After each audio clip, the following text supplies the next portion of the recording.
Greetings. This is TK Trav, aka Travis Magus, here with LVX777. Today we finish the final 30 pages of the Cosmic Doctrine written by Dion Fortune. This is going to be the, not quite summary, but the second channel that she got regarding this book that will serve to flesh out some of the concepts that might have been a bit shady before. So, without too much further ado, we're going to jump right into these last 30 pages of the Cosmic Doctrine. Hope you're having a great night. Hope that you're having a great week, enjoying Gemini season. We've only got a few more days left before we hand over the torch to Cancer. But for now, we're going to do it Gemini style. So, peace, and greetings to everybody who is currently present. Let's get it.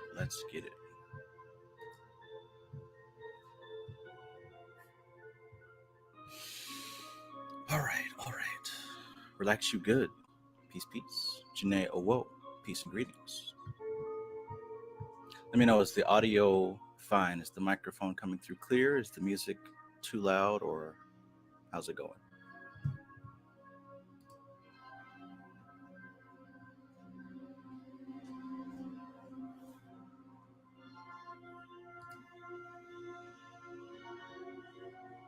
Al Dickey, peace and greetings, my brother. Peace and greetings. That's my real name.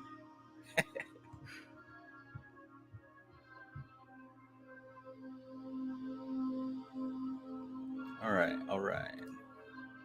Relax you good says, Spirit led me to come join the live. Must be some good, powerful messages in here.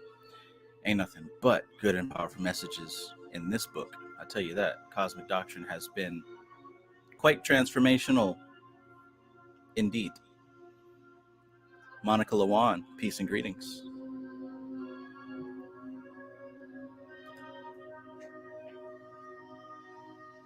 Al Dickey says, if it's your birthday, happy birthday, brother. That's my real name. Thank you. I got a few more hours left, so 2.5 hours before it's officially my birthday. So yeah, let's get into it. Let us get into it.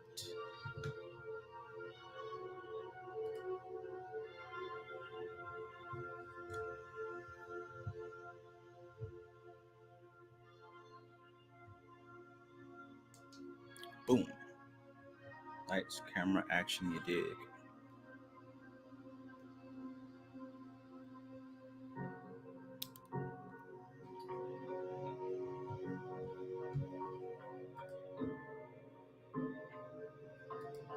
Cosmic Traveler says, evening, let's finish strong. Let's do it. Right into it.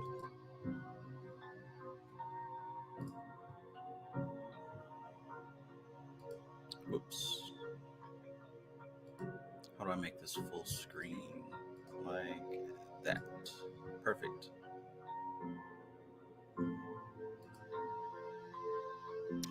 All right. So, Cosmic Doctrine.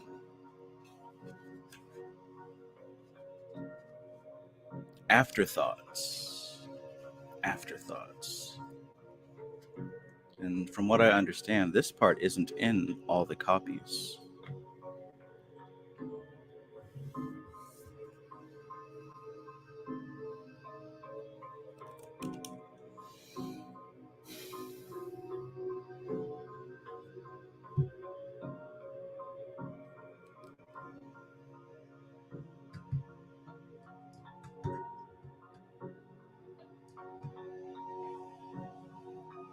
Sirius B. Roy L7, peace.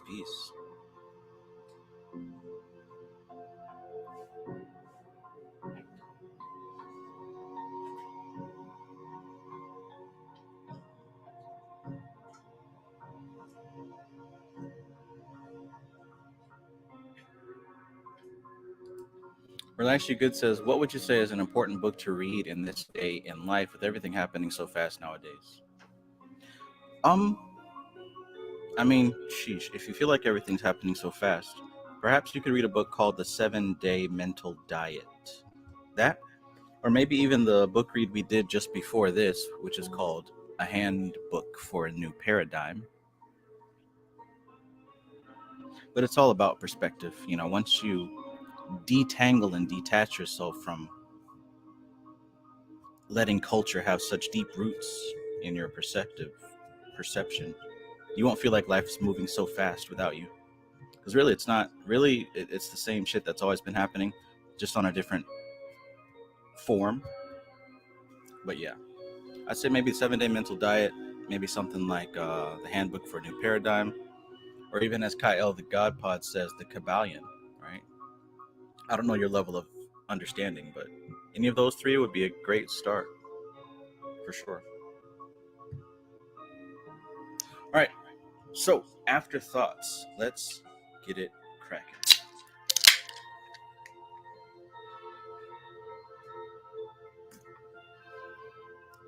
Get it cracking. Afterthoughts. The additional material set out here has the same authority as the body of work, but was communicated some years after it. While it has, in many instances, a specific reference to certain chapters, it is not here given with that reference to those chapters, since it has also a general reference to the teaching as a whole and provides a useful elucidation of the general matter in this book. Generally speaking, it refers more to the first 20 chapters of the work than to the latter. But of course, the more the book is understood as a whole, the more useful will the additional material be. Each cosmic atom has within itself forces of two rays, which set up the primal vortex through, though later it went out along the path of one ray only. Let me read that again.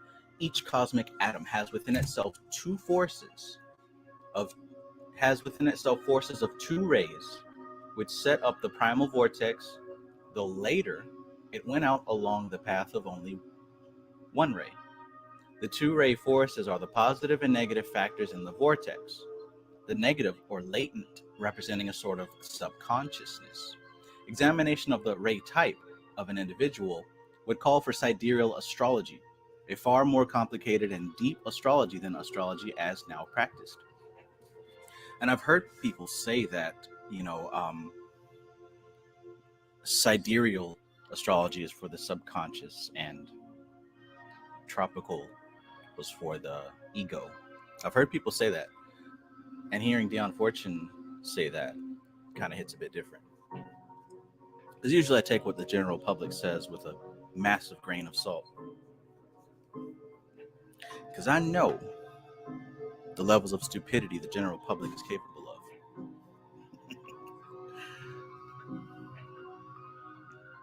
The lords of flame and the lords of mind do not meet upon the planes in the progress of the first three swarms. And by the way, remember, in case any of this might sound foreign, we know that those two rays that set up the primal vortex, it's positive, we could say coming from the ring cosmos, and the negative coming from the ring chaos. And when those two lines meet, that central point creates a vortex where those two opposing forces connect, and they create somewhat of a swirling vortex. And it's within that center of the vortex that gives somewhat of a first vehicle for life, right? And based on what she's saying here, that negative vortex could represent the subconscious, could represent the subjective reality, or the positive would represent the objective reality, the overt conscious. AZW, peace and greetings, my fellow cyclomate. Kevros SS God, peace, peace.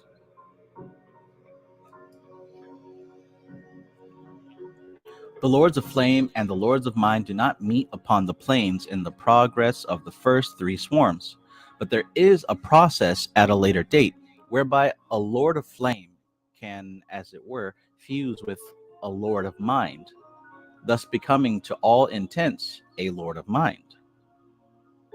The process is very difficult to describe, There takes place a kind of absorption, so to speak, somewhat comparable to the coalescence of an individuality with a highly developed personality in a human incarnation, somewhat comparable but not the same. In other words, she's saying that it's comparable to when someone does come into contact with their higher self and they're completely transformed, right? When someone reaches enlightenment in their present incarnation. She said that it's kind of like that, but not the same. It's comparable, but not the same. If I'm not mistaken, the Lords of Flame, I'm pretty sure would represent the archangels that we know of from studying the Tree of Life.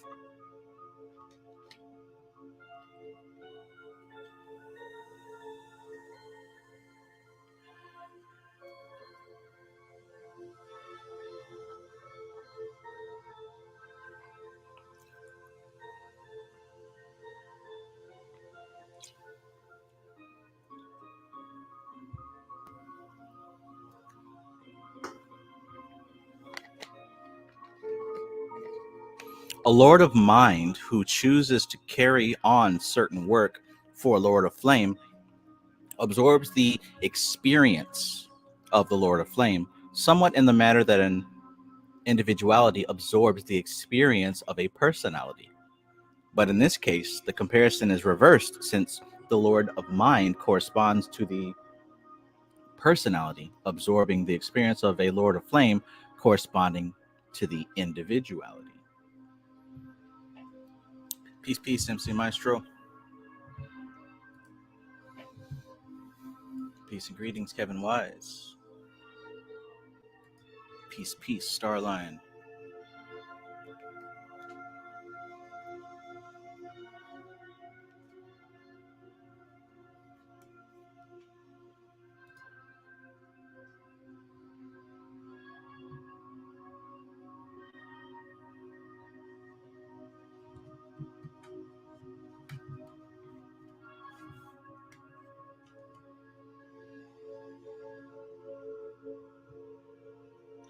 Many of the Lords of Flame are what we now call the archangelic forces. Okay, I was right. Many of the Lords of Flame are what we now call the archangelic forces. Others guide certain conditions in the universe and have a special contact with the solar logos. It is these latter which, so to speak, steep certain Lords of Mind in their experience and pass their influence into them, thus working through them. The Lords of Flame all have an especially strong logoidal contact, and some were what might be termed sent forth again after the first swarm had finished its work.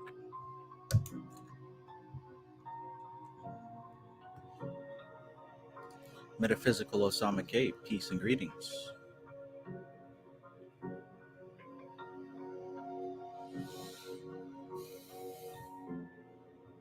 It can be of special benefit to meditate on the three primal swarms, because that part of the book which deals with them was set down in a necessarily very approximate manner, suited to the average intellect.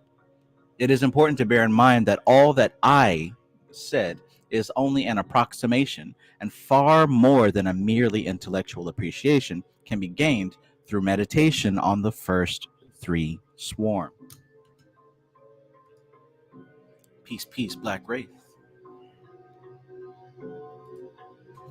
Peace and greetings, Alchemy Gold. Good to see you.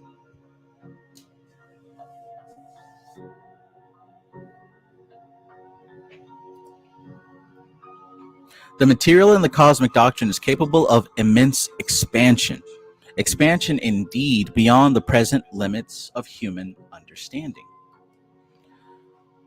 To try to put into comprehensible language and yet give something approaching an adequate delineation of the power and majesty of the three primal swarms is a difficult task indeed. The description given in the body of the work conveys little idea of the mighty work undertaken and performed by those swarms. Those great waves of cosmic life which built the laws governing the universe, evolution, and man are of great importance at all times and especially at the inception of a new age. Their influence remains behind in man and the universe, and according as man is in touch with these primal beginnings, when his own life spark first entered manifestation, even so is the type of his individuality determined.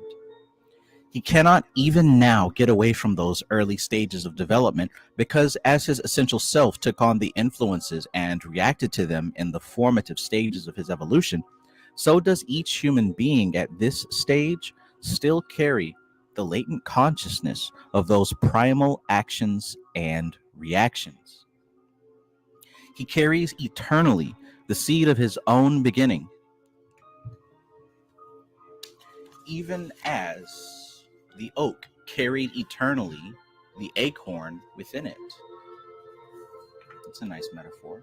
Even as the oak eternally carried the acorn within it. And as the acorn reacted to the soil in which it grew, as it received the air and the sun, in what measure its growth was made, and it gradually cast off its outer shell and began to shoot and become an oak tree. So in a sense did man first begin to become man.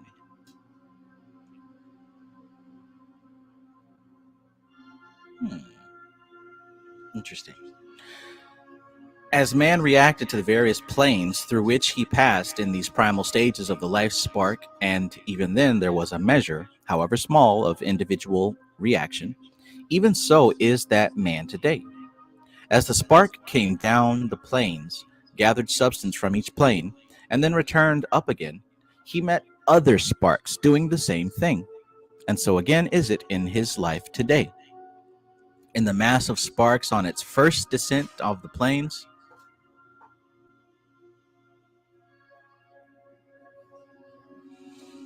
there were some which formed a smaller mass within the whole, touching each other more than other sparks or groups of sparks in the whole. Thus did certain special reactions, friendships, as it were, begin in the primal stages. Okay. Where is my highlighter?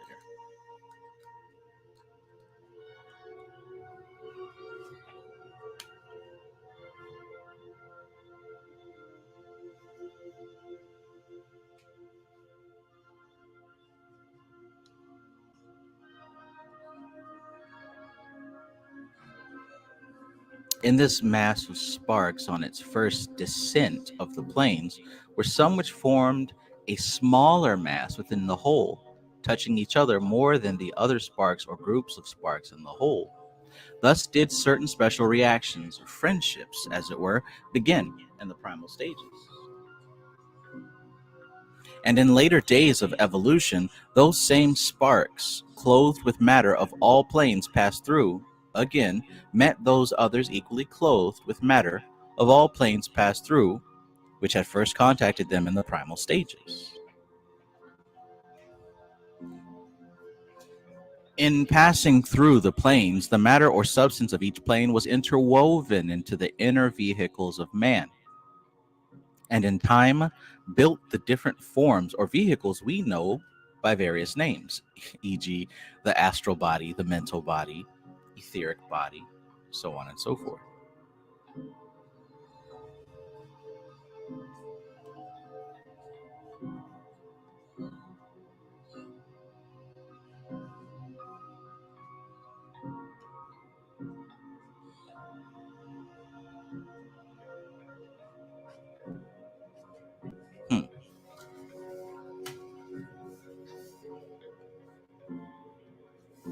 And these bodies have also certain subdivisions.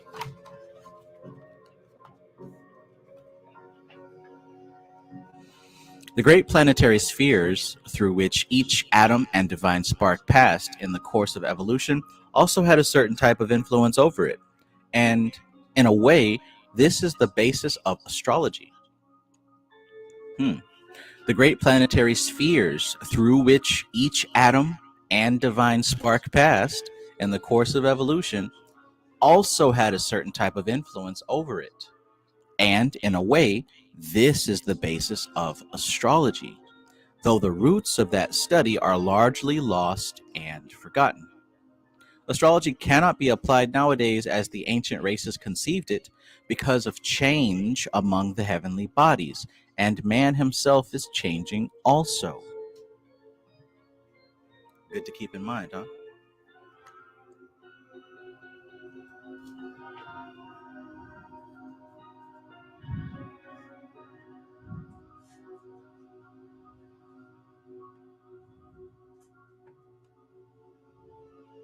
Certainly something to come back to.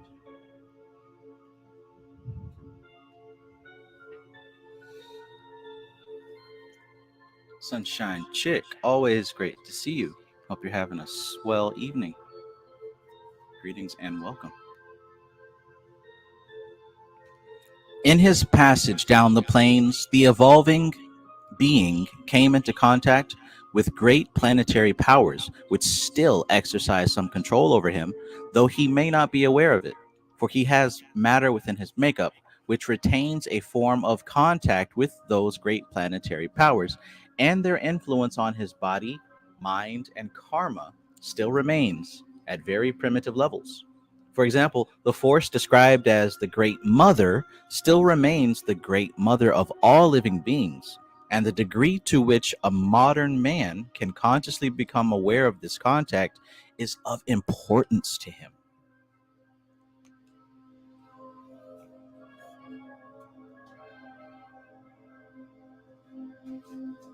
Yes. Gosh, is that all one sentence? Here we go again with that.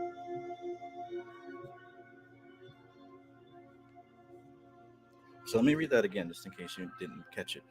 In his passage down the plains, the evolving being came into contact with great planetary powers which still exercise some control over him, though he may not be aware of it. For he has matter within his makeup, which retains a form of contact with those great planetary powers, and their influence on his body, mind, and karma still remains at very primitive levels. For example, the force described as the Great Mother still remains the Great Mother of all living beings, and the degree to which a modern man can consciously become aware of this contact is of importance to him. So to break that down into some more modern English, look at how complicated systems are built. Complicated systems are built off of simple systems, right? In order to, have an omelet, you've got to have eggs and perhaps butter, the stuff that you're going to put inside the omelet. You got to have a skillet, all that basic stuff. And no matter how complex you're going to make it, you still have to start with those basic ingredients.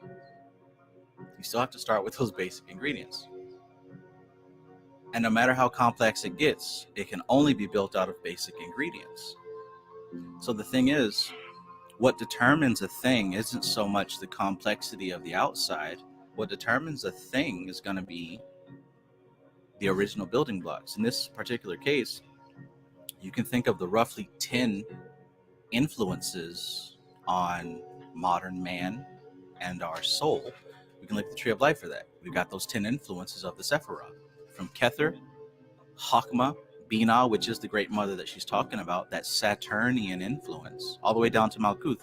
Those are the 10 primary fundamental Lego-style building blocks of our physical body, mental body, emotional body, astral body, etc.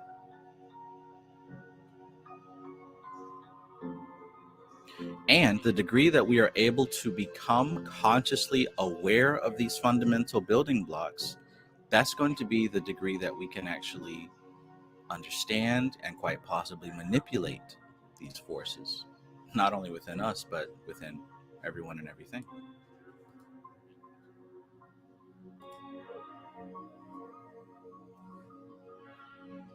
Praying Mantis, peace and greetings. Nooney's Universe, peace, peace.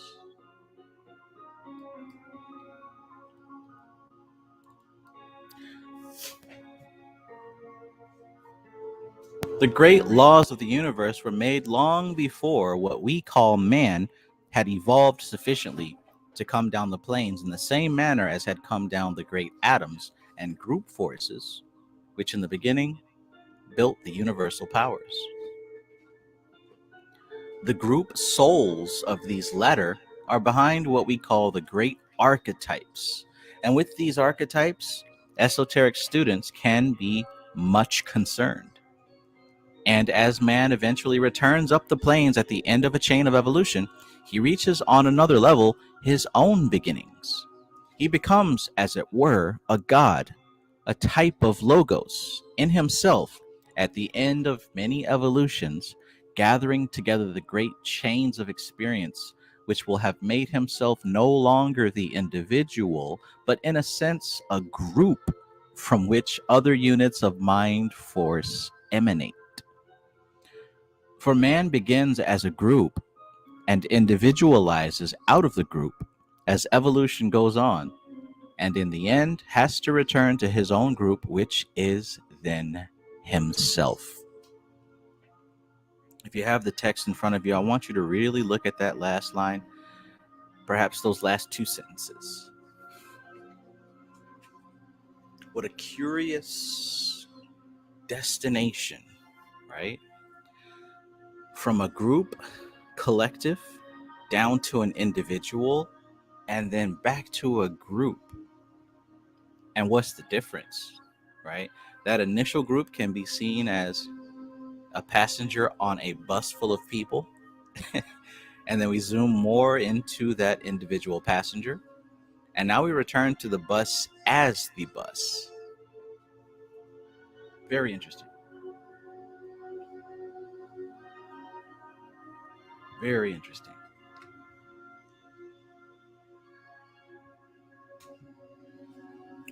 Let me read those last two lines again, or last three. And as man eventually returns up the planes at the end of a chain of evolution, he reaches, on another level, his own beginnings. He becomes, as it were, a god, a type of logos, in himself at the end of many evolutions, gathering together the great chains of experience, which will have made himself no longer the individual, but in a sense a group from which other units of mind force emanate. For man begins as a group and individualizes out of the group as evolution goes on, and in the end has to return to his own group, which is then himself. Really cool. Really cool. It's almost as if you start as a higher self, right, and descend into an individual incarnation, and then go through all the individual incarnations. And it's as if you gather enough info and data that you can't just be a single entity anymore. You are you evolve to the level of a collective. I wonder if that's what happens when you, I don't know, tap into the cells of your very body. Liver consciousness and heart consciousness and kidney consciousness, lung consciousness. That's what Hatha Yoga teaches about.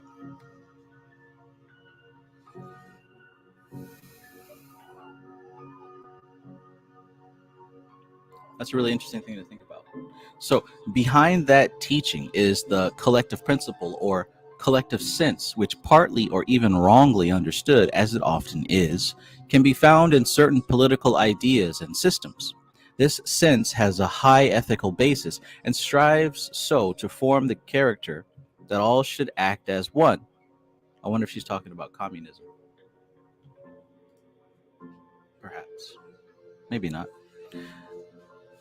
This sense has a high ethical basis and strives so to form the character that all should act as one, should act as a team, and in a team, for it is the greatest, most intricate, and first divine law when properly understood. Nevertheless, until the individual be developed to his highest, he cannot be a part of the collective unit of divinity to which he should in the end return. You see that? Until the individual be developed to its highest, he cannot be part of the collective unit of divinity to which he should, in the end, return.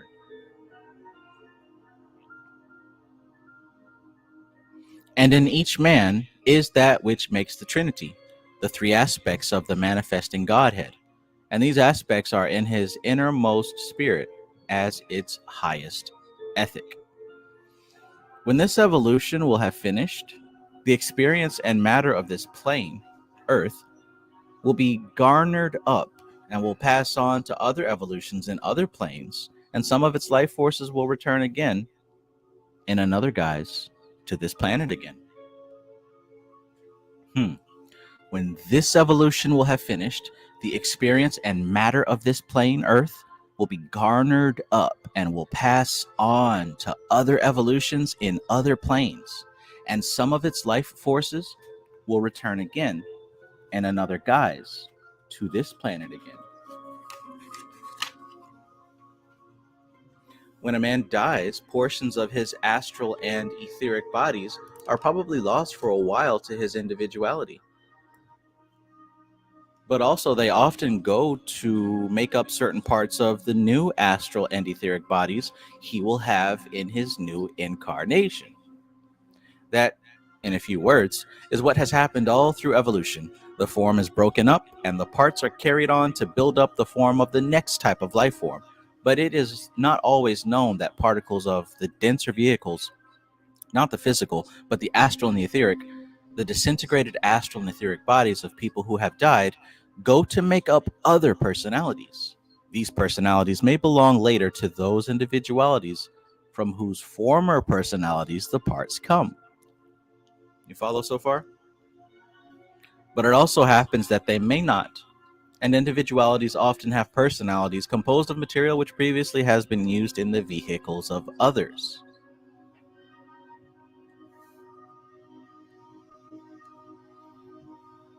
That's kind of interesting. I don't think I've heard anything like that before. But it would make sense, right? As above, so below. Things happen in a very similar context across the planes. That's one of the big lessons I'm getting from this book. The content will be different, sure, duh, but the context is the same, right? Just like when your physical body is finished, it goes into the ground, and the parts of that physical body disintegrate and spread out and become parts of some other new vehicles, right? And eventually, someday, those parts will become parts of other animals and other people, right? Because if the particles and matter of the body that breaks down in the grave is consumed by worms and bugs, well, those worms and bugs integrate those parts into their being and their body, and the animals that eat them integrate those parts that were formerly yours. And then, of course, if another human being eats those animals, the data continues to travel. So as above, so below. The content may be different, but the context is the same. When a person dies, portions of your astral and etheric bodies may go off to become parts of someone else or something else, but you do carry a large portion to create your new vehicle. It will make sense.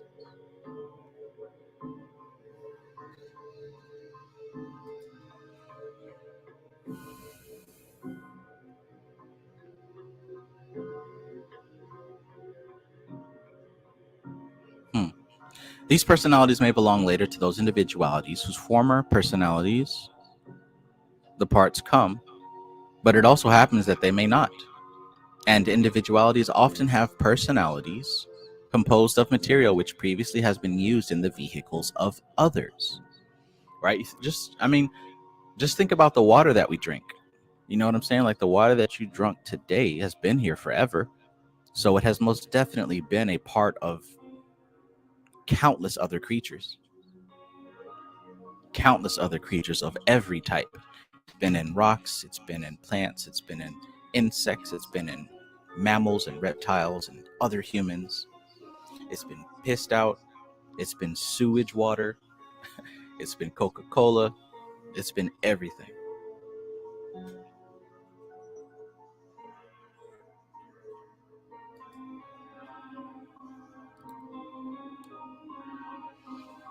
Your artist Carlos, peace. Your artist Carlos says, thanks, brother. I appreciate your content. My pleasure. Thank you.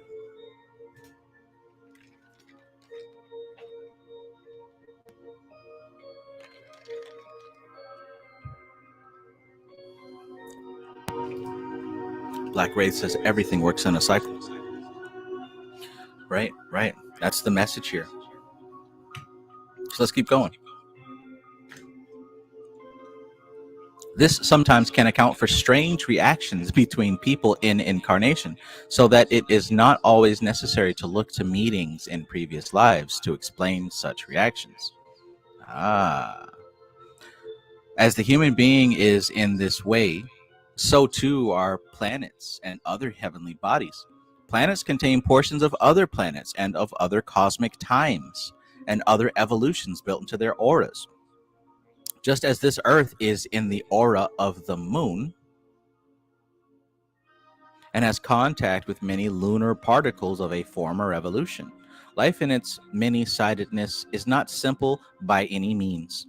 It is woven into a vast pattern, which only very advanced inner plane adepti can realize. And there is no pattern that is not in some way linked with all the rest. Cool. You guys have heard of,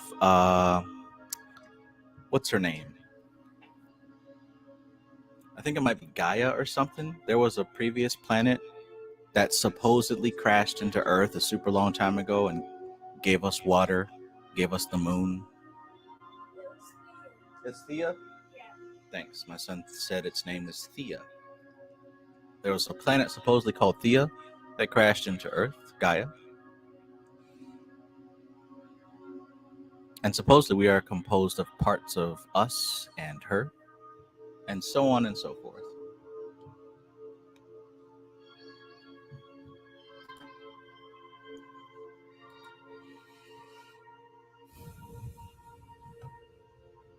The planetary being, well, let's read this side note here about the moon. She said, planets contain portions of other planets and of other cosmic times and other evolutions built into their auras, just as this Earth is in the aura of the moon. So she says here, the present moon is not here referred to. The previous moon left behind its substance, which goes to make up the aura of the Earth. This previous moon left much substance, too, for the present moon, and a great deal of its powers or influences are there, but many too of its primitive powers and certain very important factors remain within the Earth, in what esoterically is called the inner Earth. Ooh. So all this talk about the inner Earth, what if it's not actually talking about going inside the ground? What if it's talking about the etheric astral version? Interesting. But you know, the general public doesn't think that deep, so we could not expect them to have added that into their theory. And both these are as well joined into one huge aura, which is around both the present moon and the Earth. Interesting.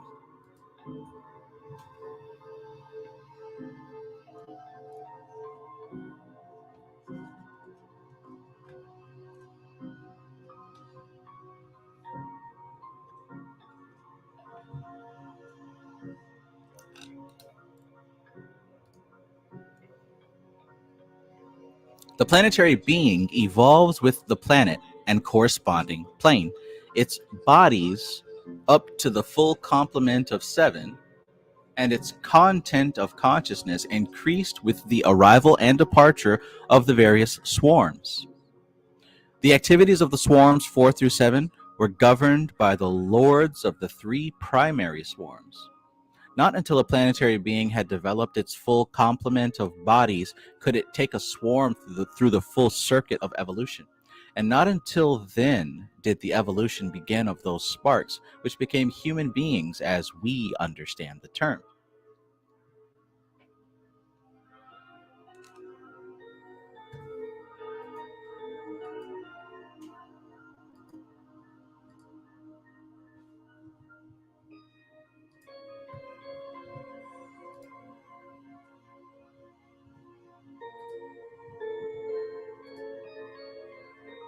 During the descent of the first 7 swarms, the influence of the Logos remained paramount in the universe, and any unbalance resulting from the epigenetic activities of the swarms 4 through 7 was immediately corrected, so that the bodies of the planetary beings were not affected.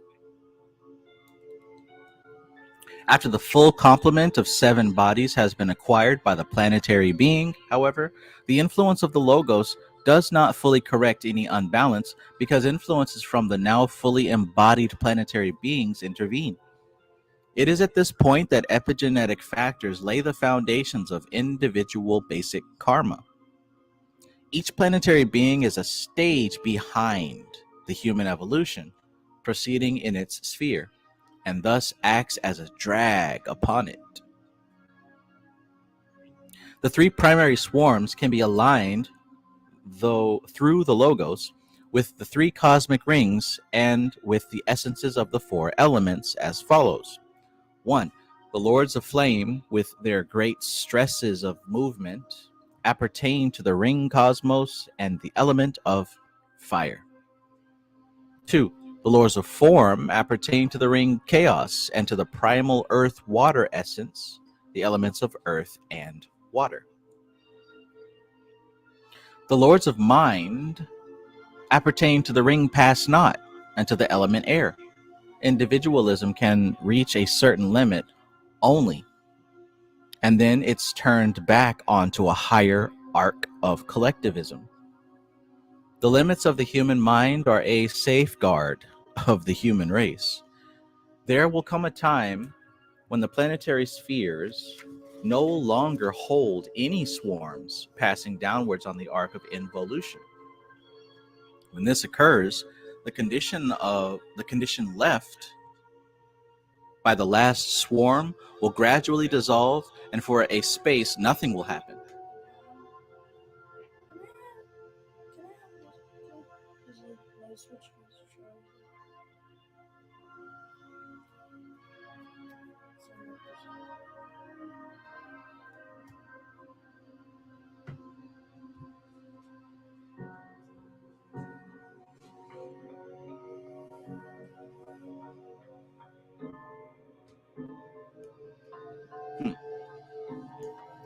C main, peace.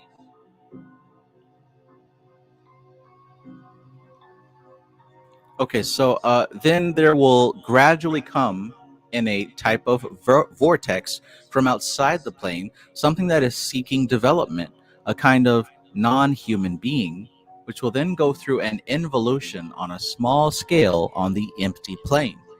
It will be a very simple kind of life, and it will eventually be drawn down to the physical plane. Only an experienced student of the subtler sides of esotericism could get any understanding of this form of life. Something approaching a new type of elemental is as adequate a description as any. It should eventually have a connection with the divine spark of a much more limited range than the divine sparks of the human beings. The subject is a very difficult one to put in words, even for approximate ideas. It is, in any case, very remote, but has interest. I think that the development of AI will give you a clue as to what she's talking about here. Oh, nice. Yamaika says AI. There you go. There you go. Y'all already know. Y'all already know. And honestly, as we know that when we're dealing with metaphysical stuff, timelines kind of cross and overlap. Perhaps with the development of AI, that could be a clue that our time is at the final hour, right? Perhaps we're at 11:59 of the human race.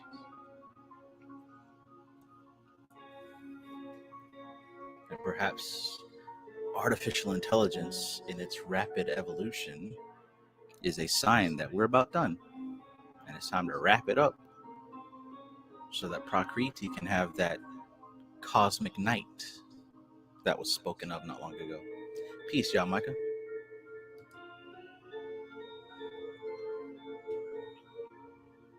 The life swarms 4 through 7 are the common origin of all humanity. In their passage down the planes, they have created the great archetypes of humanity and the basic human instincts. They represent a group soul, a collective state from which individual man has gradually emerged. They have made that aspect of the universal laws which are portrayed in the God forms. Not until these laws had become established did man begin to emerge from this group state, his emergence corresponding with the acquisition by the planetary beings of their full complement of bodies, 7 in all. It is this group state in man that forms the collective unconscious of mankind, the archetypes of which on the evolutionary arc, as distinct from the involutionary, man first contacts in dream and vision. I'll read that again. It is in this group state in man that forms the collective unconscious of mankind, the archetypes of which on the evolutionary arc, man first contacts in dream and vision.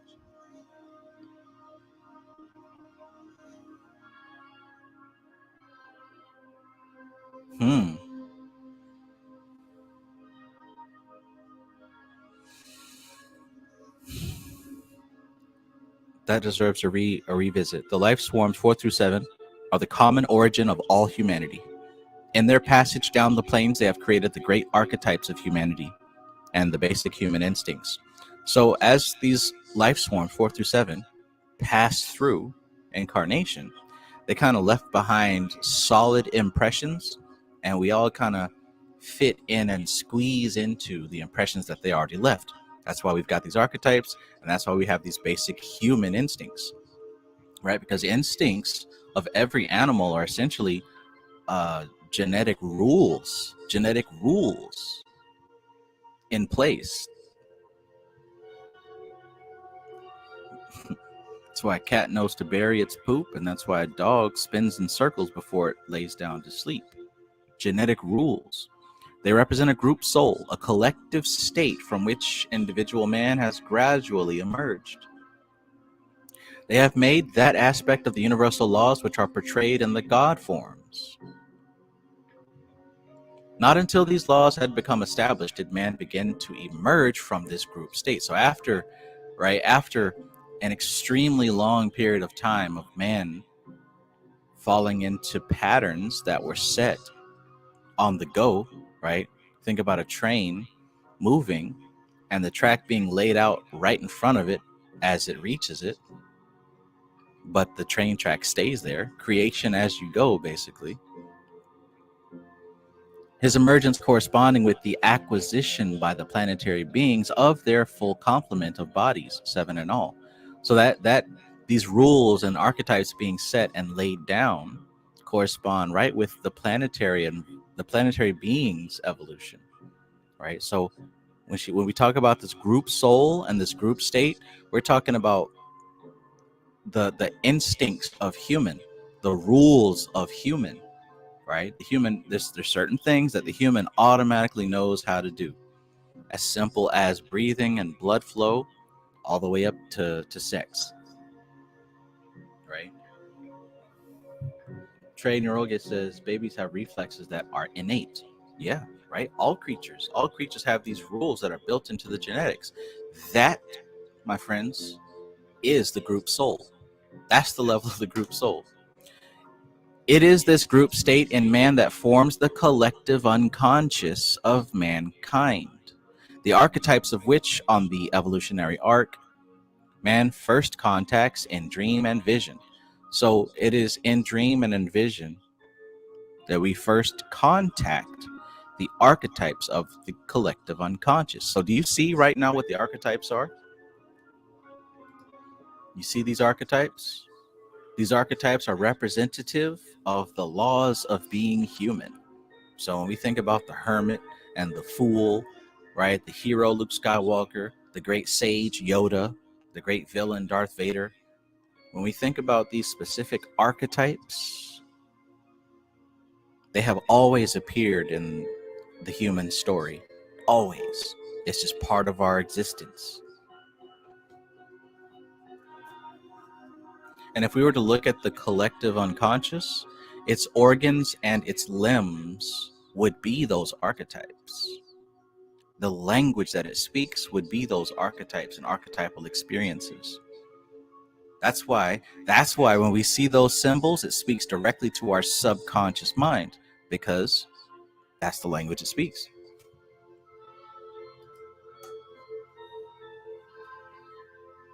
That should give you some keys when it comes to working with your own subconscious. We speak in these archetypes, and it's nothing to do with whether you like it or not, or you feel good about it. It's contextual, not so much content, but it's contextual, situational. Anyways, racial division, therefore, came after this group state, emergence from which was the beginning of separateness.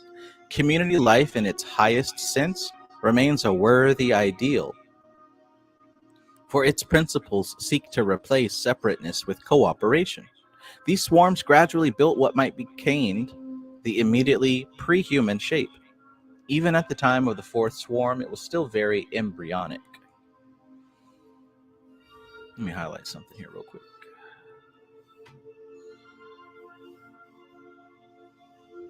Take that. And also take some of this. And I'll take it all.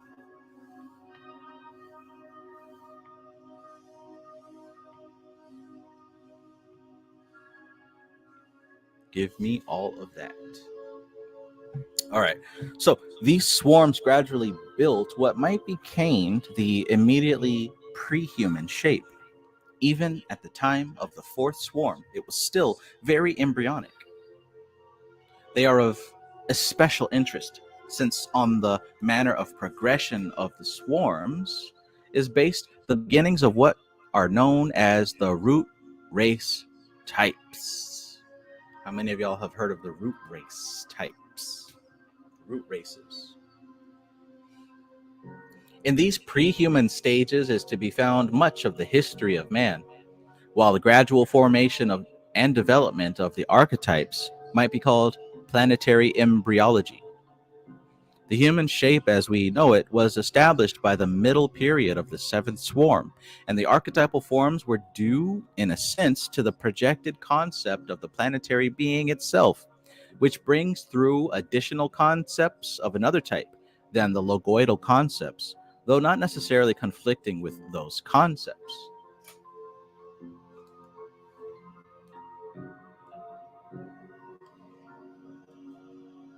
The three activities referred to in Chapter 3 as movement, light, sound may be aligned with the three supernal Sephiroth on the Tree of Life. The numbers assigned to the Sephiroth are connected with the numbers of the corresponding atoms. Haha, I knew it. Of the facets. For example, the terrible simplicity of the three-sided atom and the use of 3 in Bina symbols are obviously related. The 4 threes of the tarot cards have the same basis. That's why she links up those tarot cards in the mystical Kabbalah. For example, the terrible simplicity of the three-sided atom and the use of 3 in Bina symbols are obviously related. The 4 threes of the tarot cards, and as you close your eyes, picture the 4 threes. All right, picture the 3 of swords, which are all those swords piercing that heart.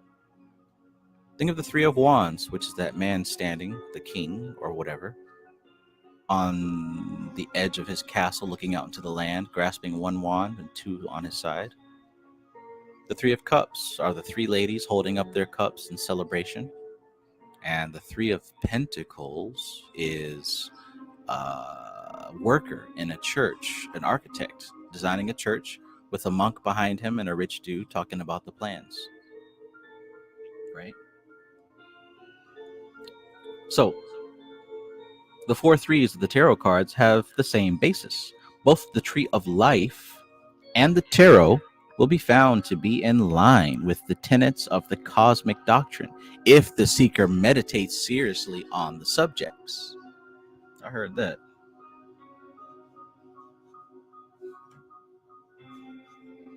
Let the music play. He won't get away. Let the music play and he'll come back to you someday. The divine sparks and the great entity that is the logos of our system have a common origin in their prime cosmic atoms, which derive from the great unmanifest. These prime atoms of a divine spark, before that spark comes under the logoidal influence, can be called the seed atoms. This seed atom refers to the cosmos, and its difference from the seed atom mentioned at the end of chapter 12 is plain.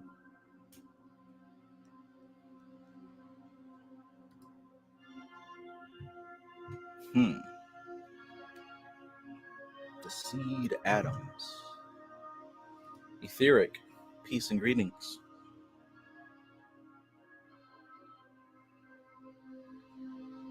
Oh, thank God. Not permanent.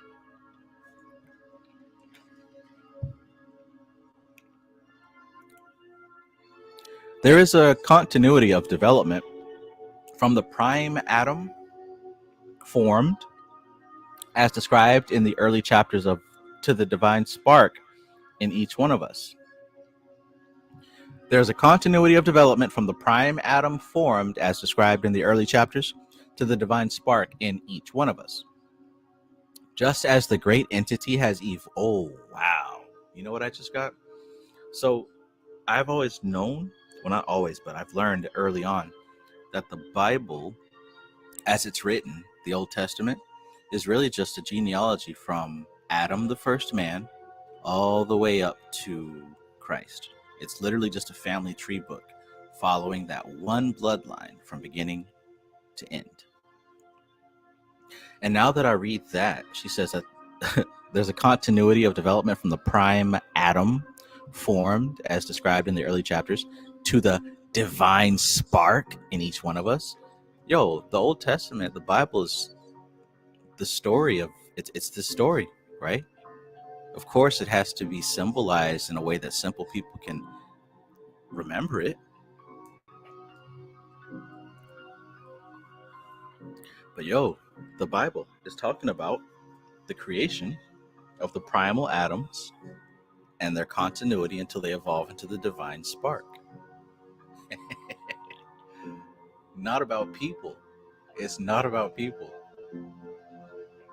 That's hilarious. And people are busy worried about what type of fabric you can wear and who's having sex with who and what kind of meat you can eat and fish and shrimp you can't eat. Got to love humanity. Brilliant and stupid, all at the same time.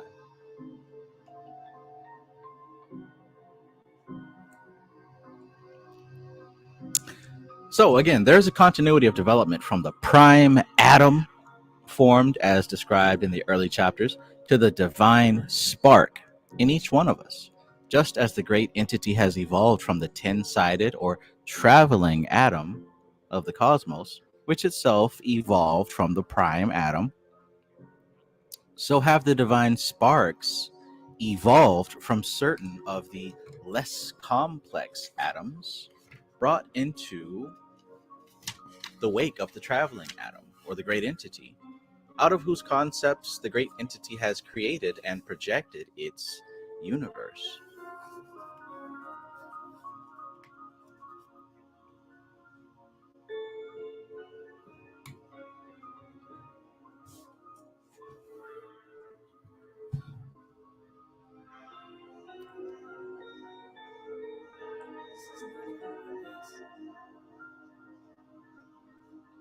I'm not even looking at the YouTube right now, but if you have not hit the like button, I'd like to kindly ask you to slap that like button.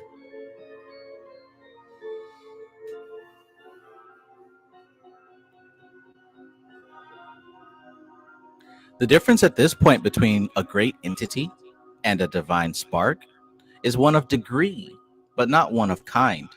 For the great entity has experience of all the rays, but the divine spark has experience of only one ray. Both have experience of all the planes. Certain of the atoms brought over from the cosmos to the universe by the work of the great entity became the traveling atoms of the universe. They are not as complex as the great entity, but are too complex to settle down upon a plane of manifestation, and they return to their center. These atoms brought over by the great entity, which become the divine sparks, are those which, in their journeying to the center, have their track in space impressed with the logoidal image and influence. Thereafter, these divine sparks became conditioned by the logoidal consciousness until the cycle is completed and they became freed from this influence and returned to their original nucleus of being as seed atoms.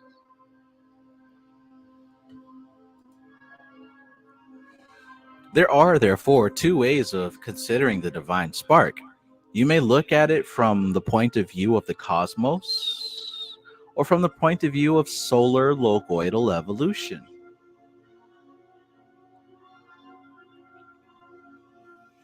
But in reality, the divine spark is one thing having its origin in the unmanifest, from which it derives its existence and energy.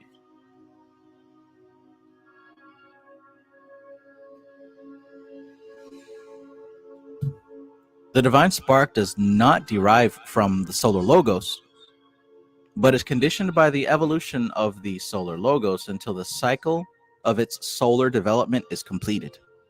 This takes place when the individuality, as a result of certain evolutionary processes in the solar logoidal jurisdiction, comes to the point where it need no longer stay in that jurisdiction, but is able to recognize its own true being. At that point, it is as though the outer development of the divine spark drops away from it, and it becomes purely a seed atom to which the individuality thenceforward owes its allegiance. Thus, at that stage of the divine spark being freed from the limiting influences of solar evolution gives rise to that state of perfect freedom within the individuality, the state of spaceless and timeless existence, consciousness.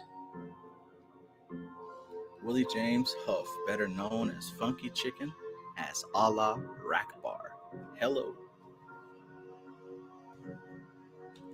Allah Rakbar.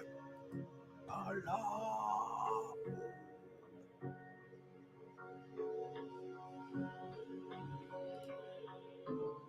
Peace, peace, Maestro 3000. Jarvis Jones asks, is that the 2024 reprint of the book? If so, how many pages are there? No, this is not the 2024 reprint. I got this copy a few years ago.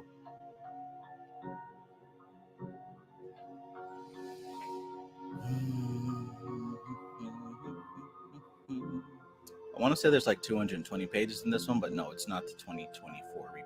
I was not even aware that there was a 2024 reprint, to be honest with you.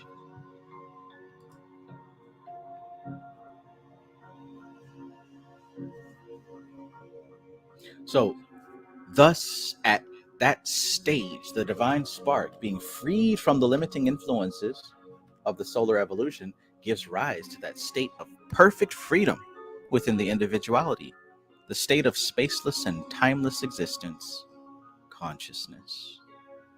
Consciousness. The great responsibility that then devolves upon the individuality on the right-hand path comes from that individuality's now established contact with pure and limitless energy.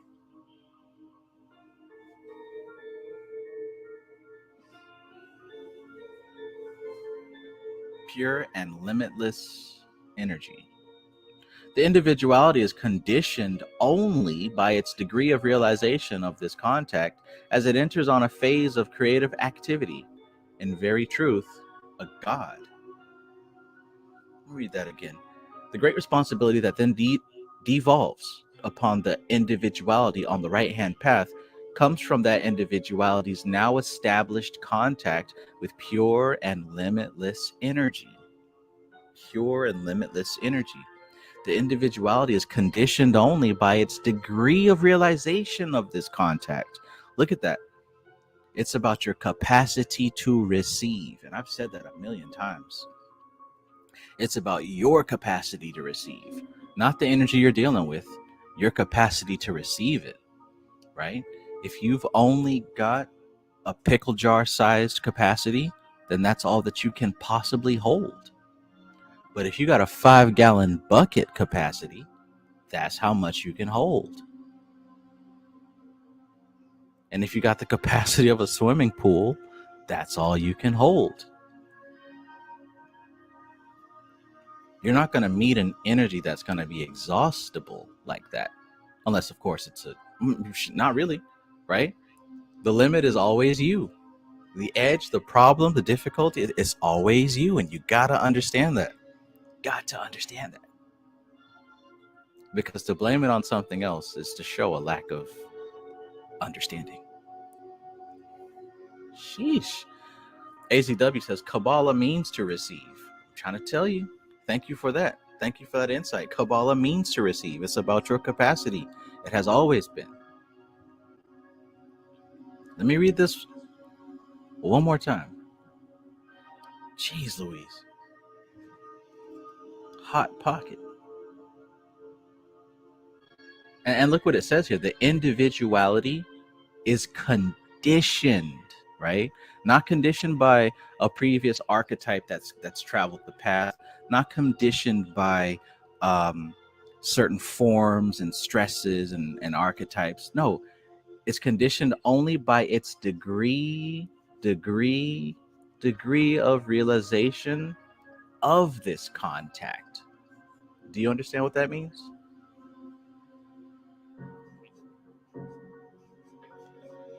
So I want you to sit down and think about this right now when it comes to any of the spirits or entities. That includes Christians, Muslims, everybody.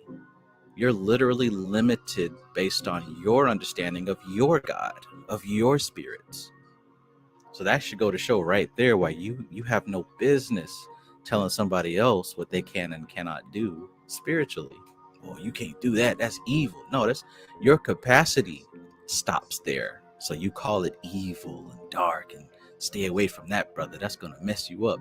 No, that's your limited capacity. You get that? The great responsibility that then devolves upon the individuality on the right-hand path, and this is for the right-hand path, right? She specified that, comes from that individuality's now established contact with pure and limitless energy. So look, now you've come into contact with God. Check this out. The individuality is conditioned only by its degree of realization of this contact as it enters on a phase of creative activity. In very truth, a God.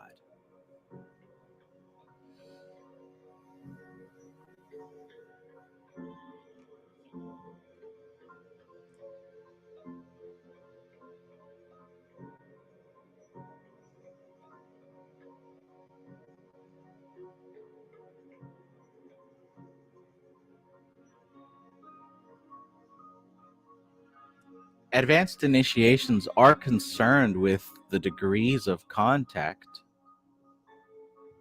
Advanced initiations are concerned with the degrees of contact of the individuality with the inner aspect of the divine spark, the seed atom,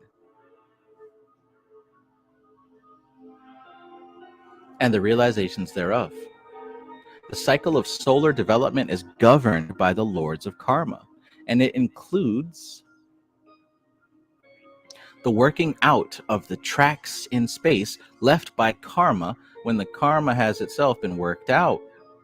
For the solar development occurs after the track in space of the seed atom has received the logoidal imprint. Thus, until the completion of the solar development, the individuality is not able to bring through pure power without some of the power being diverted to its own needs.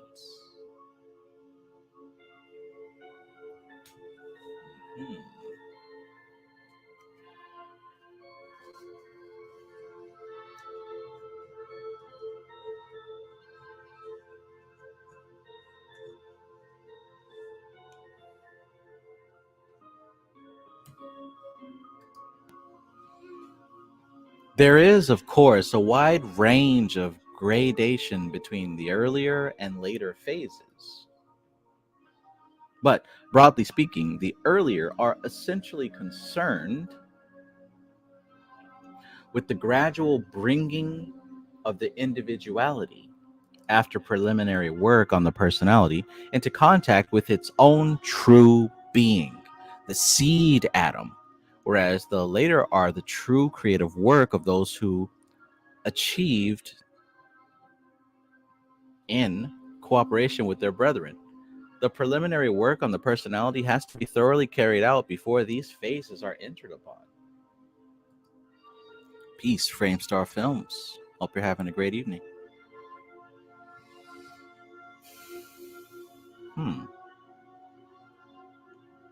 Let me read that one again, because I think there's something there as well.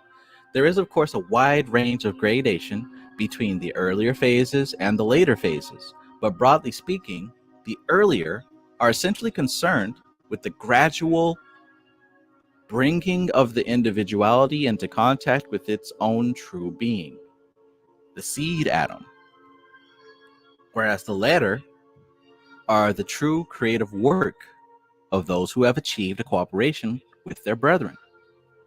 The preliminary work on the personality has to be thoroughly carried out before these phases are entered upon. So look, there's preliminary work of the personality, which is the, we could say it is even the low magic. This is when you've got to come to realize what humanity is. You have to come to realize about shadow work, your anchors, your attachments, and all the things that convince you that you are this person that's living in life right now. All right, you got to get all that neutralized and balanced and harmonized and get a wider understanding of that, a wider capacity of understanding, until you eventually connect with your higher self, right?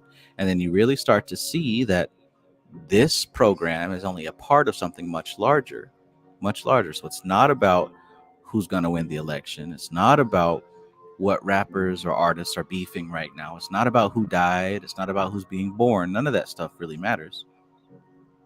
It's about how clear is your connection to your higher self. That's all that matters, right? And then once that connection is made, the next thing that matters is, what are you going to channel down from that higher self? What are you going to create? What are you going to add to this program? And I would assume that those creations would be for the purpose of helping others reach that level. I would assume that part. Right? So she says there's, of course, a wide range of gradation between the earlier and later phases, but broadly speaking, the earlier phases are essentially concerned with the gradual bringing of the individuality into contact with its own true being, the seed atom. Whereas the latter phases are the true creative work of those who have achieved cooperation with their brethren. The preliminary work on the personality has to be thoroughly carried out before these phases are entered upon. And hey, it most definitely takes several incarnations to do this preliminary work. So for most people, this ain't even the stage. This ain't even the stage where you connect with your higher self.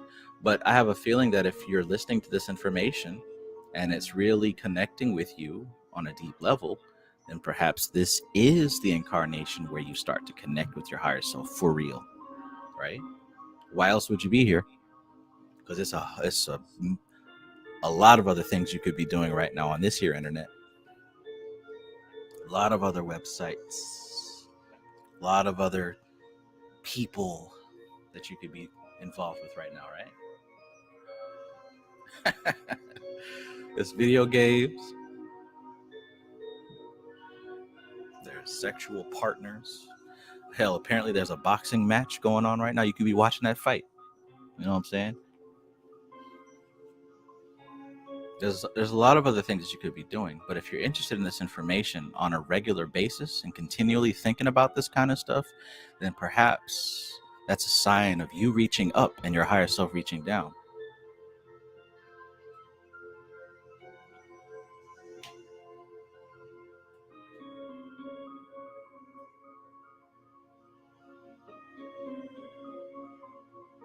Interesting.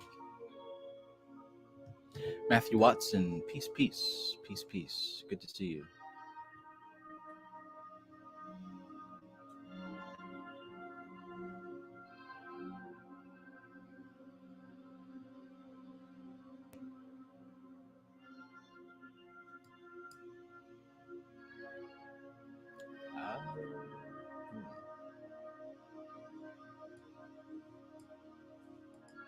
James Drapkin says, read it yet? If you didn't, could you please read it and respond to it once this live chat is done?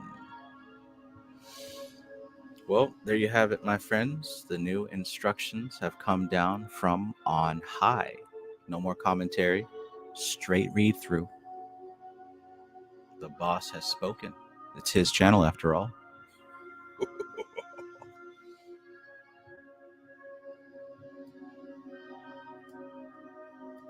Tank versus Frank. Tuvetai says, I'm watching it on mute. Hey, 10%. Got to feed unto Caesar. Do what you got to do, right?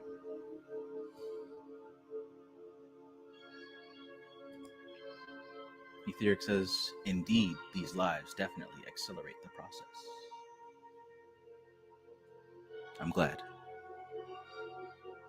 And hey, this is my creative contribution, right? Seba Hekao, the spiritual scientist. Peace, peace. Okay. All right. So, yeah, we got the new orders. No commentary, just straight reading. You guys heard the boss. Back to it. Back to it. So, the inanimate atoms and the divine sparks have a common origin in the great unmanifest. They have both been brought over by the great entity, which is our solar logos. And from the aggregate of their conceptions of their own images, the great entity has projected its universe.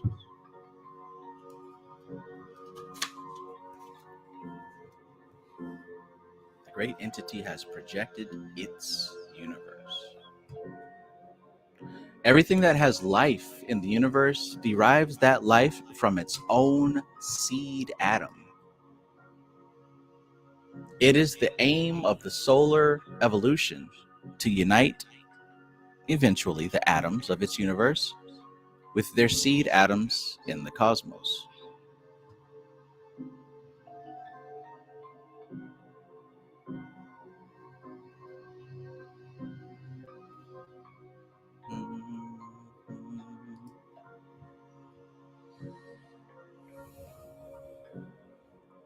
It is the aim of the solar evolution, right, the logos, to unite eventually the atoms of its universe with their seed atoms in the cosmos. Remember, the universe is the dream of the logos, and the cosmos is the real deal, right?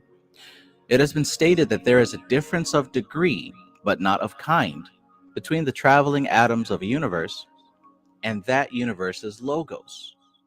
Similarly, there is a difference of degree, but not of kind, between a traveling atom and an inanimate atom. Only the more evolved of the cosmic atoms brought over by the great entity become traveling atoms in its universe at the beginning of the solar evolution and received the logoidal impress on their tracks in space. These, not including the first three swarms, which are different, relate to the human evolution, and among them are differences in degree of development caused by factors inherent in their makeup.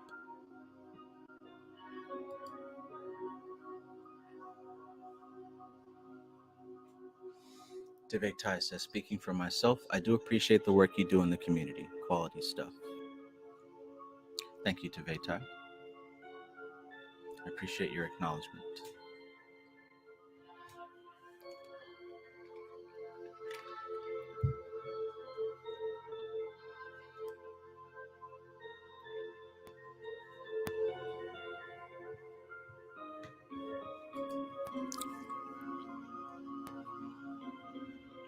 Only the more evolved of the cosmic atoms brought over by a great entity became traveling atoms in its universe at the beginning of the solar evolution and received the logoidal impress on their tracks in space.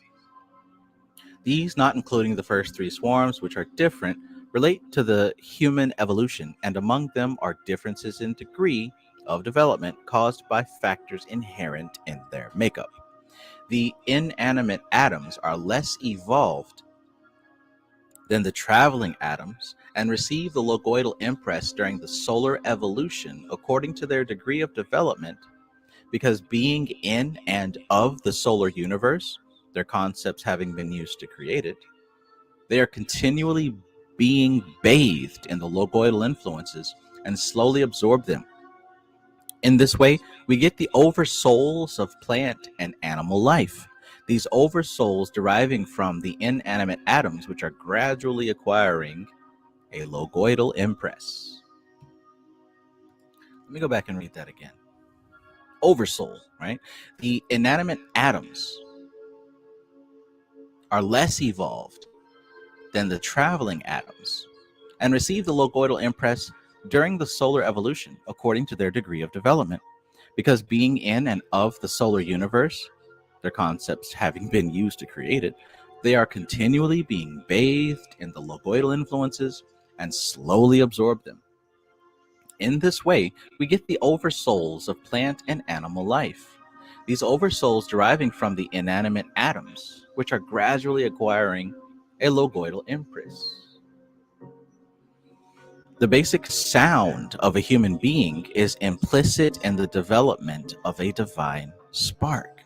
The logoidal impress can be more accurately conceived of as a sound vibration than a picture concept. And wouldn't that make sense? Because when we think about the elements and their evolution, right, on the Samkhya Vedic perspective, at the very top we have Akash, which relates to sound, vibration. That comes right after Om, right? Om, that big bang, that eternal vibration that everything is founded upon. Right after Om comes Akash, and Akash is associated with sound. Then comes air, also known as Vayu, and that's associated with touch. And as vibration slows down, we get the fire element that's associated with sight. So vision comes after touch and sound. Then, of course, after vision comes water, that's taste. And then finally, the earth element, and that comes with the sensation of smell. So it would make sense that sound would be at the top. The basic sound of a human being is implicit in the development of a divine spark. The logoidal impress can be more accurately conceived of as a sound vibration than a picture concept. This idea of primal or basic sound was behind the ancient teachings of number and numerical values. Sound implies rhythm and vibration. That aspect of the trinity of the logos, known as the love aspect, is the part chiefly at work in the imprinting of the impress. The higher teaching of the churches is inspired by this. So take all that about sound and what was said here about the love aspect and the imprinting of the impress, right? The basic sound of a human being. And traditionally with the mythology, right? Because this isn't a part of any holy text, but according to the mythology of Lucifer, what was Lucifer in charge of? Does anybody remember? Does anybody know? What was the angel Lucifer in charge of?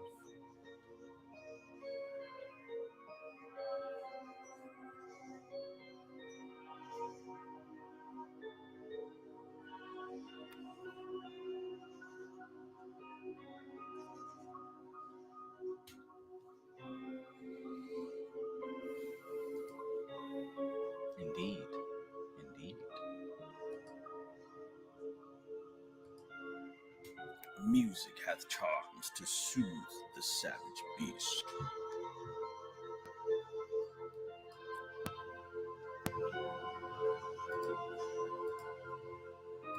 All right, I think we're all well understood on that part. Just something to think about, that's all.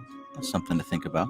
The three primary swarms were projected into manifestation, each under an impulse from one of the prime aspects of the logos, derived from one of the primary rings.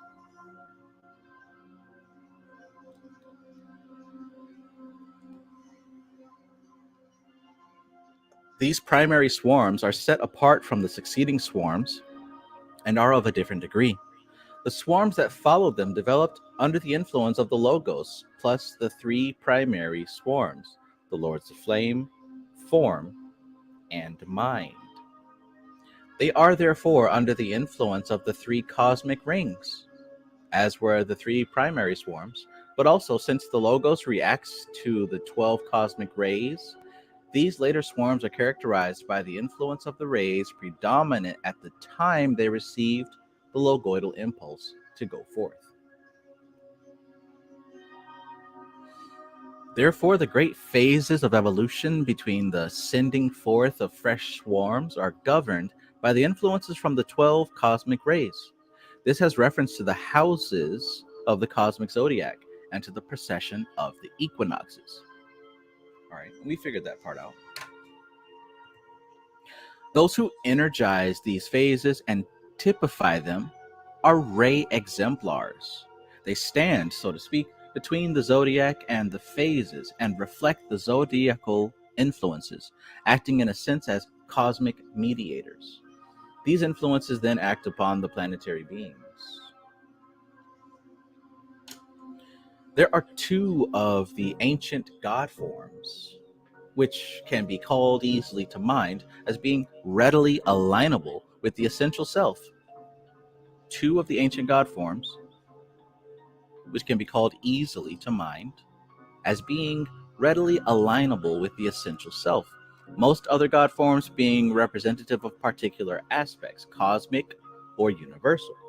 These two god forms are Horus and Eros. We're all familiar with Horus and Eros, right?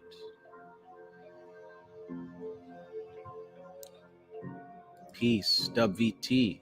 Welcome, welcome. Welcome, welcome.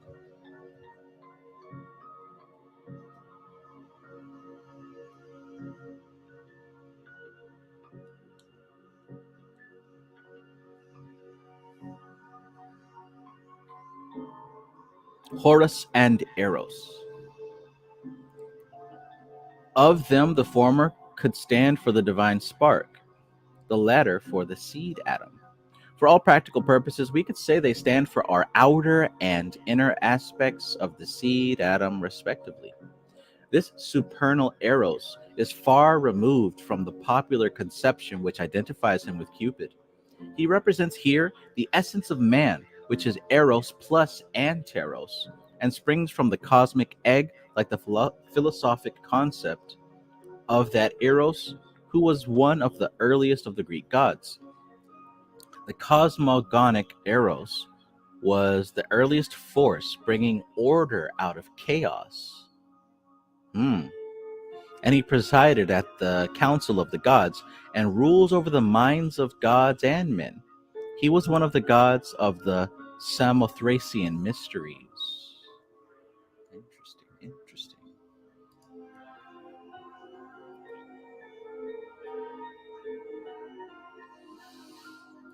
Tivetai says, I love how in Good Omens by Neil Gaiman says, hell has the best singers, but heaven has the best choreographers.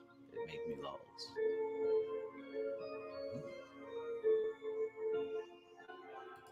Tivetai says, Eros is Cupid, right?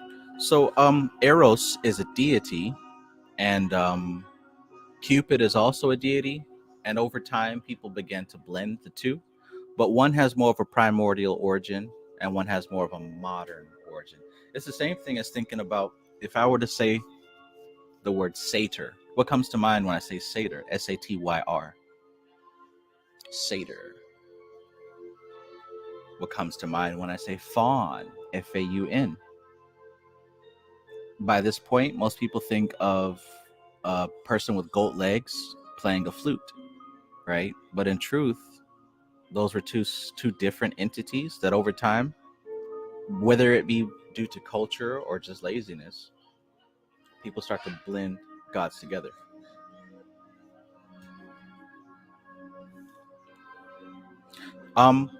So I'm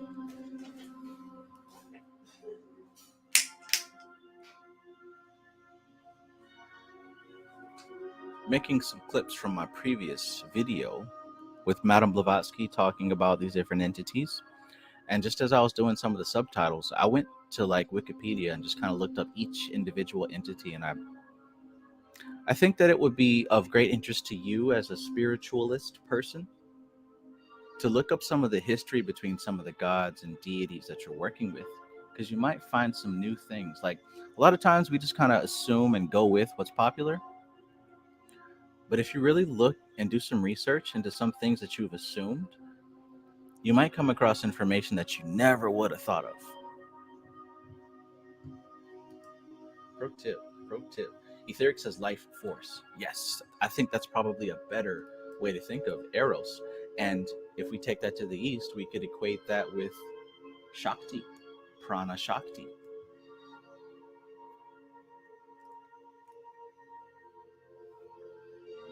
Indeed. Okay, let's keep going.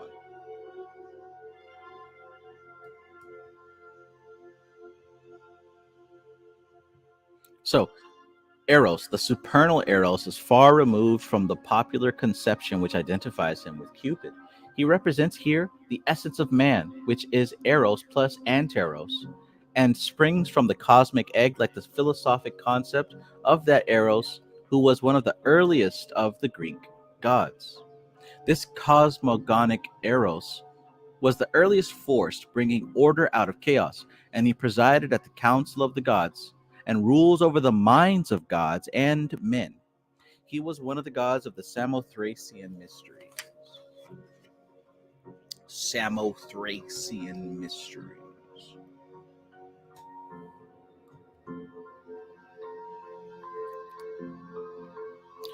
The star Sirius has always been held in esoteric teaching to have much influence on solar evolution. Astronomically speaking, of course, the position and space of Sirius is far outside the solar system, but from a cosmic standpoint, Sirius and many other stars condition the solar logos. And since the solar logos is itself conditioner of and conditioned by its universe, the influences of Sirius and other stars are transmuted correspondingly before being communicated to the universe. How many of you heard about how important Sirius is, right? We've heard from different teachers and different schools of thought just how important the star Sirius is. I wonder why that keeps popping up.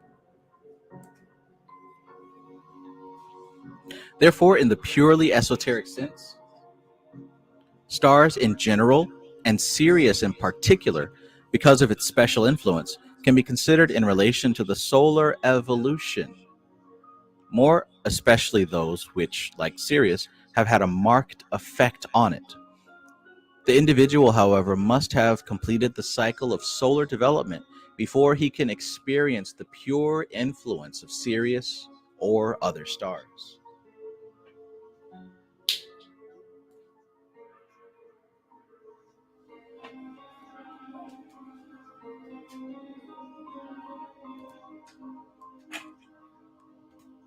Serious business. Orthodox science studies the materials of which the body of the earth is made and their composition. But the deeps of the inner earth, the makeup of the planetary being, is what is most important to esoteric studies. It can be helpful to think of the earth rather as a planet, a globe in the solar system, than as the world. It can be helpful to think of the earth rather as a planet, a globe in the solar system, than as the world, and a development brought about by many civilizations, to one of which we now belong. Got to expand that capacity, right? There's an example of expanding the capacity. We talked just a few pages ago about your capacity to receive. And how do you do that? Your perspective has to evolve. It has to grow. You have to leave your hometown and visit the city, or perhaps travel the world.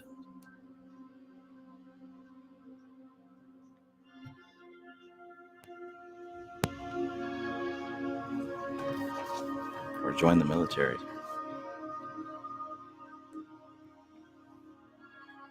So don't think of Earth as the world. Think of it as a one of the planets, one of the many planets, one of the many homes of life. Not the only, but one of many, which we just so happen to be on right now. Which also took several previous worlds and civilizations to create. That which sustained and nurtured those civilizations is the planetary being. This tremendous force is sometimes personalized as the Earth Mother. But personalization or no, all should be aware of the gigantic force involved and of how they are beholden to it. Yeah. Gigantic force of the Earth Mother.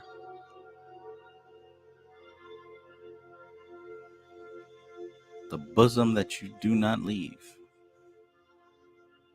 At least not in this form.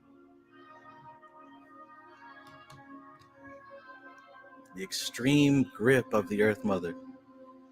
The archangelic guide assigned to the planetary being might be considered to supply higher aspects to it, corresponding to the intellectual principle in man.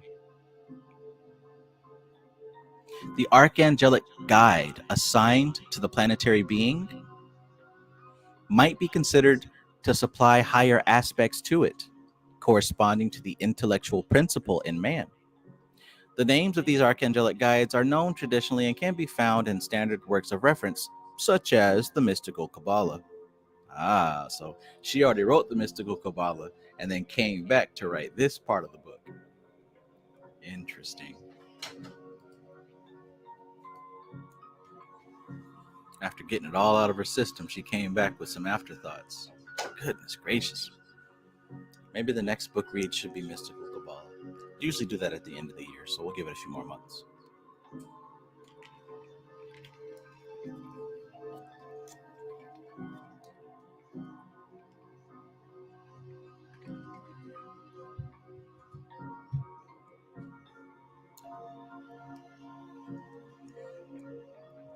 Each planet has within it the principles of a universe, as indeed has the atom, so that the group soul of the planet's life comes through in aspects somewhat analogous to the three aspects of the logos.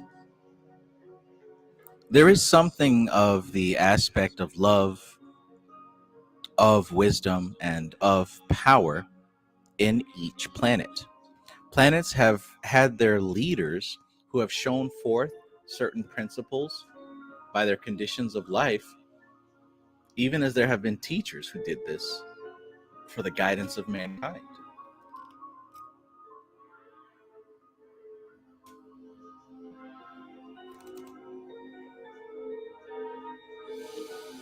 These planetary aspects affected certain sections of the human race, for they affected the life swarms as they came down. Thus, according to the aspects prevalent on certain planets, which were in contact with man as he then was, so did a particular swarm receive a conditioning. Well, you're about to receive a conditioning, all right.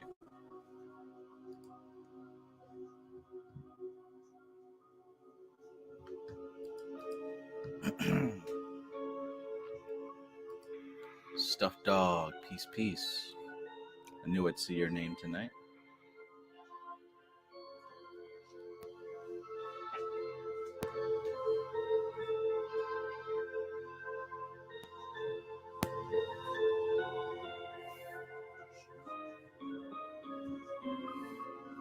These great stresses of planetary substance have much influence both in their own sphere and on the Earth, because when the Earth was, so to speak, beginning its course in the heavens, various influences and substances from different planets penetrated the then empty and uncoordinated mass which became the Earth. These stresses have left their mark on the Earth's structure and the innermost nature and account sometimes for let me go back. These stresses have left their mark on the Earth's structure and innermost nature, and account sometimes for disturbances of one kind or another. Earthquakes, for example. There is still a link between certain substances in the Earth and the corresponding substance in some other planet, and the two activate each other, and reactions are set up in both. That is largely the basis of the more accurate side of astrology, but it is too intricate and too remote for most today to study deeply or use as a basis of assessment.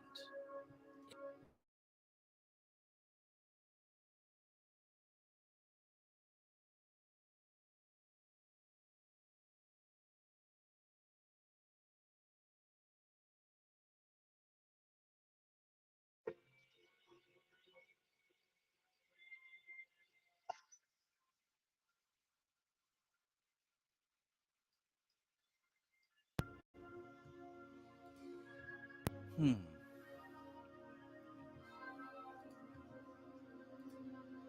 Stuff Dog says, "Peace, brother Trav. Are you still hunting for Kenneth Grant books, or have you gotten them all?" I have not gotten them all yet. Not yet. No. I actually stopped for a while because I haven't finished what I got. How about yourself? One of my earliest occult dreams, well, 2017-ish, once I first heard of Kenneth Grant, 2015, I made it a point that one day I'd have all of his trilogy books. But no, I don't have them all yet. How about you? 1111. Thank you, Kevin Wise. I appreciate that. 1111. Gateway. Here we go. Here we go. That's an interesting concept, though, as above, so below, talking about astrology, mainly due to the concept that perhaps some of these planetary influences affect us because we are composed of some of the same substance.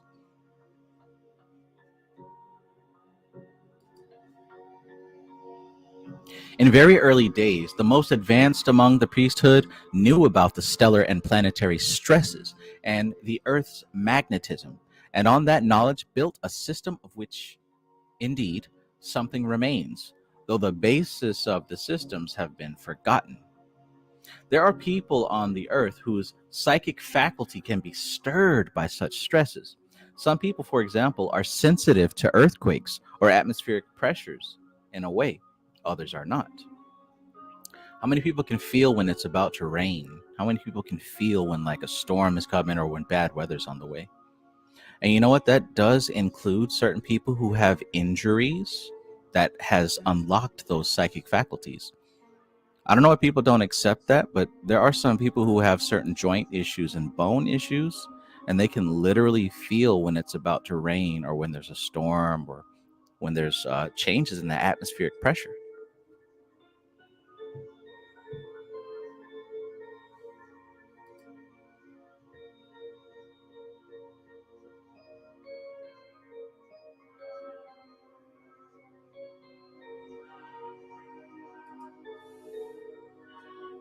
Framestar Film says action at a distance between corresponding quantum elements.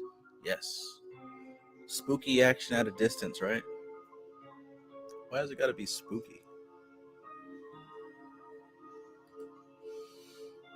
Stuff Dog says, I stopped for a while. I recently found the rest for an excellent price. I had to get them.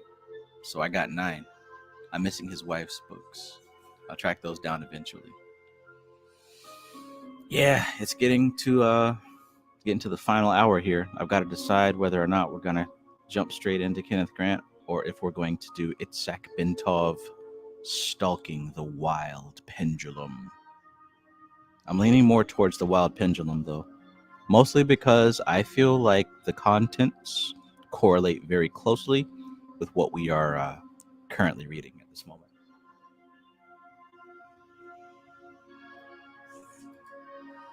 AZW says, yeah, my mom got that with rain in her hand. Trey Niroge says, my grandma says the weather affects her back pain. Yeah, my baby mama definitely has that.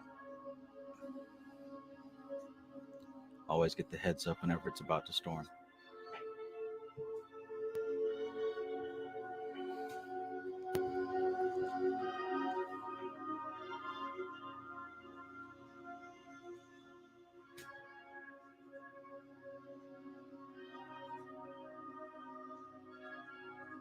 What are you doing?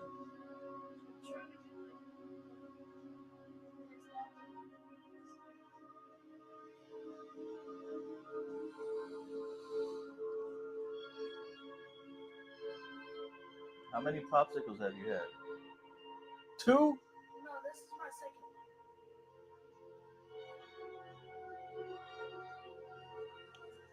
Second two because of this one. That's still 2.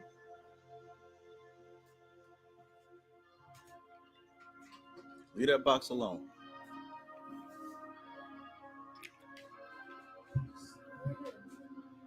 Hmm?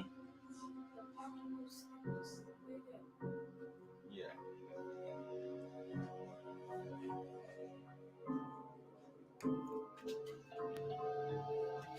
In very early days, the most advanced among the priesthood knew about the stellar and planetary stresses and the Earth's magnetism, and on that knowledge built a system of which indeed something remains, though the basis of that system have been forgotten. There are people on the Earth whose psychic faculty can be stirred by such stresses. Some people, for example, are sensitive to earthquakes or atmospheric pressures in a way others are not. Such people have in their inner makeup some of the stresses corresponding to those of the particular planet which is disturbing the Earth. Ooh. Certain planets influence the water, fire, air, and earth conditions of the Earth by acting on the Earth's aura. Now, I legit have never heard that before. That's cool.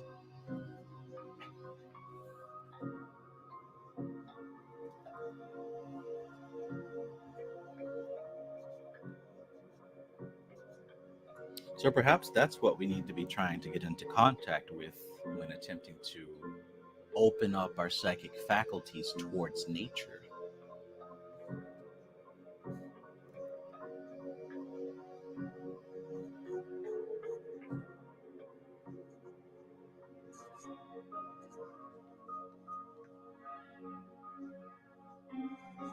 So psychic ability is like a skill, like playing chess or playing a sport or a video game or cooking or making love. It's a skill that you can get the basics of, but you can also become gradually more and more professional, more refined, claim more of an expertise at it, right? Psychic ability is like that. You can have very basic psychic ability for sure, and you can also develop it to where it is much more precise, much more sensitive, much more perceptive. You can increase the capacity to receive. Yes, indeed. It's not just like a one thing. It has to be polished. It has to be refined. It can be grown. Yes, it can.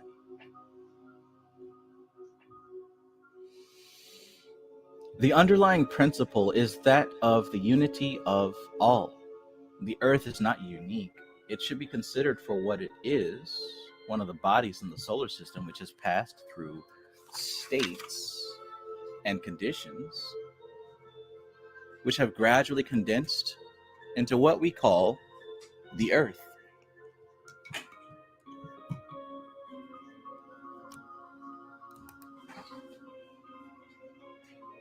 But which have passed down from the Moon, Venus, Saturn, and other planets. The planetary beings can be considered in one way as the group souls of the planets, and may be given by the visual imagination a definite form, as indeed in ancient days was done. Out of these planetary beings, as they affected the mind and character of man, were later evolved by vision and imagination into astral forms, the forces known to mythology. Think about Mount Olympus, right? The Olympians. There's a reason why all of our planets are named after specific pantheon, a specific set of gods, right? Jupiter, Mercury, like all those are actually names of deities. And then you think about the Vedic planetary entities. Each of the planets has a thought form associated with it, right? They visualized how that spirit looks, complete with its animal, some of them with their consorts.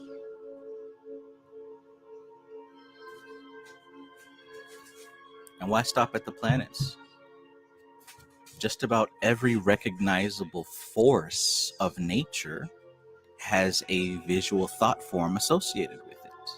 And it is with those thought forms that we can affect or be affected by these forces. Easy peasy lemon squeezy.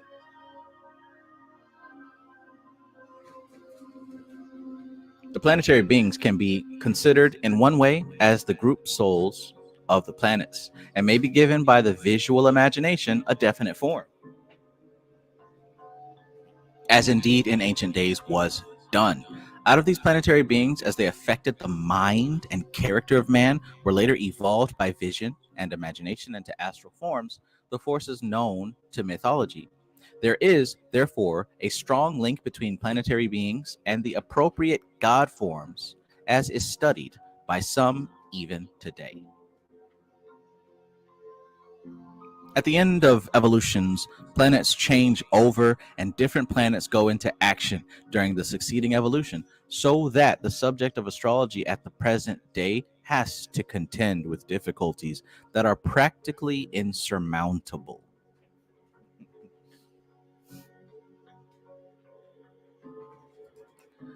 There is much to be learnt about the life swarms and the way in which their coming down affects humanity generally in the present. All those ancient happenings and developments must be included in any estimation of the condition of man and his development. During the various historical periods, certain planetary forces, for planetary forces is a more accurate description than planets. During the various historical periods, certain planetary forces influenced the Earth, each according to its special nature. When these forces are brought to bear again in their turn, they bring to the surface conditions corresponding to their nature. They bring them about in the Earth. Although we have used the term planetary forces, we include also certain stellar forces working through the solar jurisdiction, such as the signs of the Zodiac. But that subject is too vast to be dealt with in detail now. I would love to read a lesson in astrology by Dion Fortune. I think that would be the greatest thing. Damn the rest of it. That's what I want.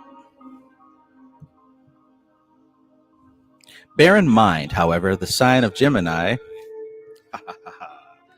What a coincidence, right? That's where we are.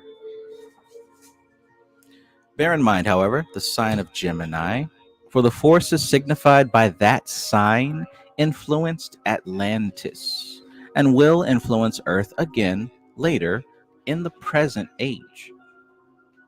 The stars are set in configurations somewhat similar to those which influenced the last days of Atlantis.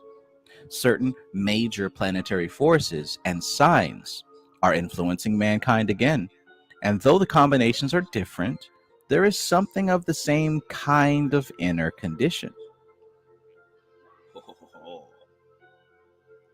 The combinations are different, but there is something of a similar inner condition, and the world, though not deluged by a water cataclysm, is full of clashes and strifes of various kinds.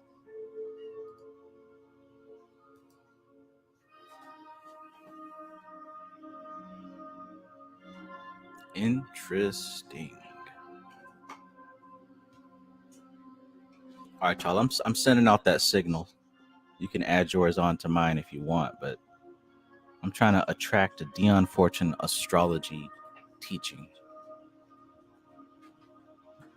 It's out there. It's out there.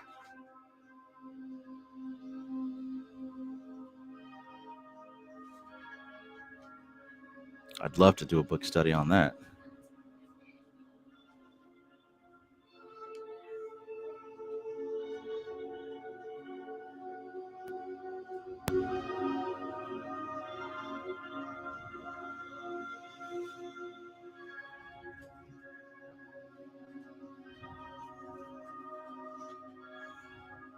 Who knows? There's probably Dion Fortune texts that like have been kept secret, unpublished.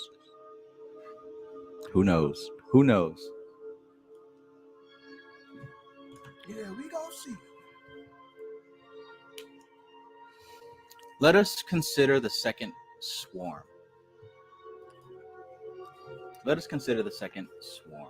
The life wave of those great regents of the Logos we call the Lords of Form.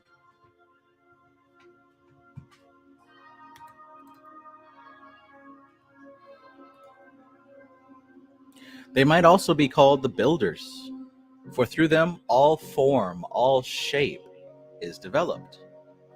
The shape that covers or encases the life consciousness is made by the builders to hold that life for a time sufficient for the life to react as needed to the stresses of the sphere on which it is, after which the life withdraws to another condition, leaving the form to decompose into the elements of the sphere.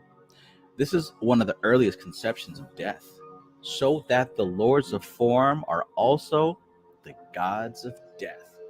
It sounds very Binah to me. Doesn't it sound very Binah to you?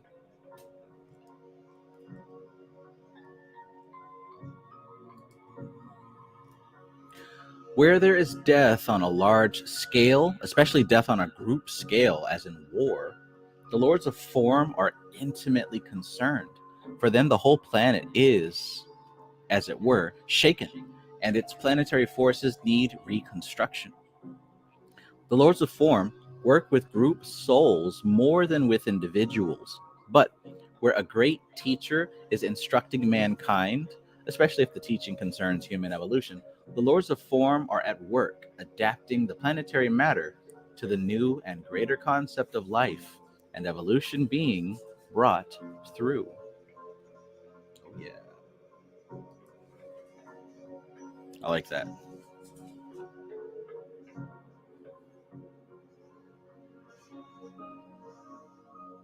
When we say great teacher, like what's the degree of great?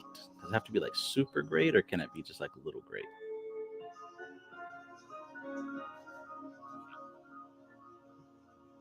What's the criteria we're working with here?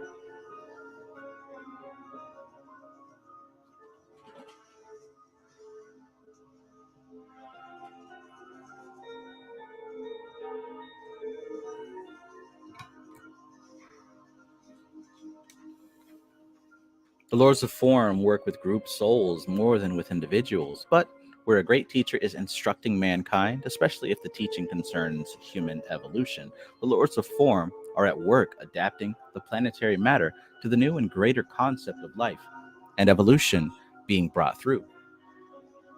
When the Christ, using the body of Jesus of Nazareth, strongly influenced the planet Earth, there were very definite, though perhaps incalculable, changes in the actual lines of the Earth.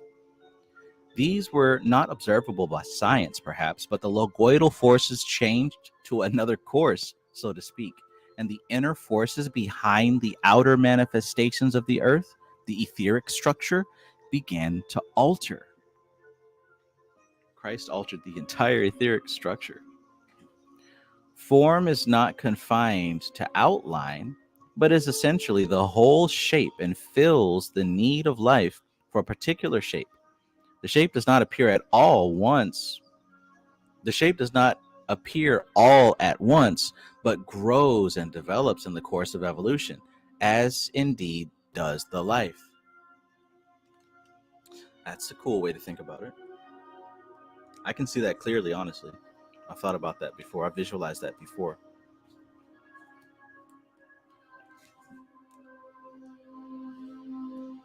maybe to help, if you have an issue visualizing that, you can see your life, right? You, this human being of yourself, its life, from the sperm cell all the way up and down to death, right? You'd look more like a worm type of creature, a worm type of creature. Or maybe you'd still have your head, 2 arms, and 2 legs, but you'd be extremely long, right? And every day and every second of life is just a slice, a cross section of that worm creature as it manifests from a tiny cell all the way up to its biggest point and then back down as it, becomes older and less of substance. That's the whole being, not just the slice of you that you see in the mirror right now. Like, this slice of you is just the middle point connected all the way to the beginning and all the way to the end. That's the whole thing.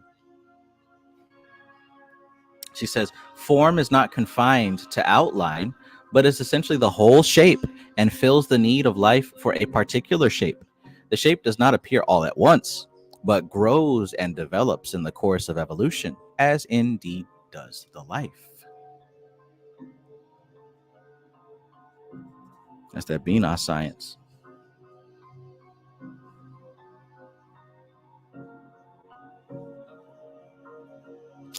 Who am I kidding? I'm going to highlight this whole thing.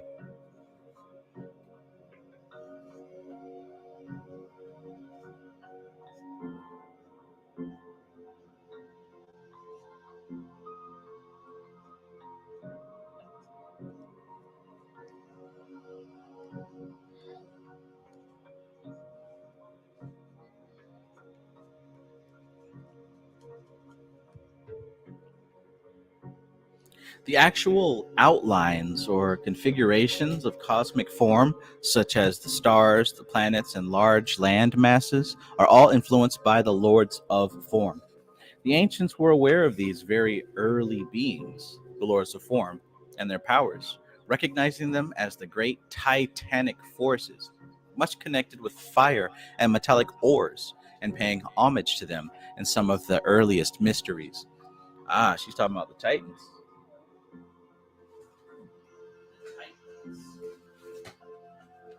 Remember the Titans. They've been coming up a lot too.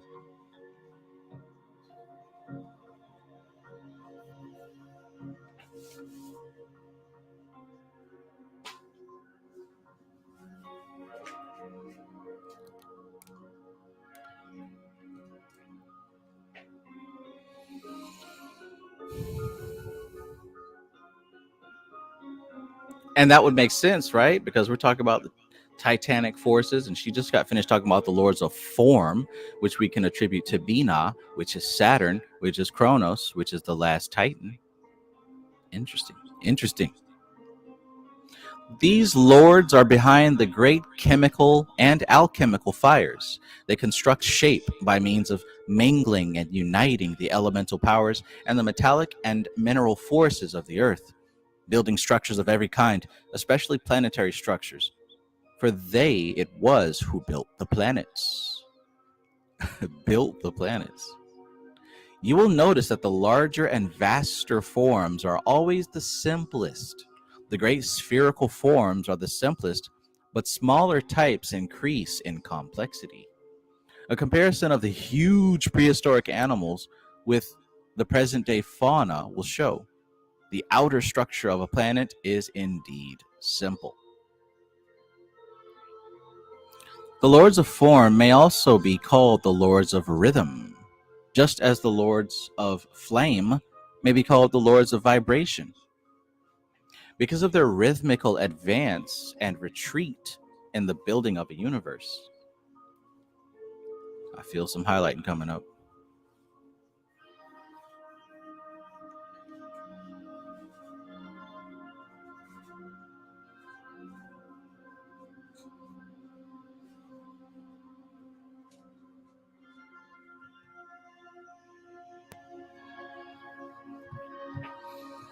Interesting.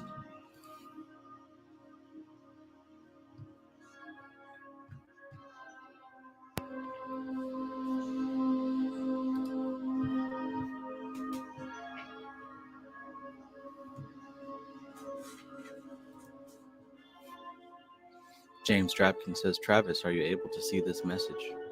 Oh, absolutely. And it's such a deep message. It's going to take some time to really digest it all. Oh, goodness.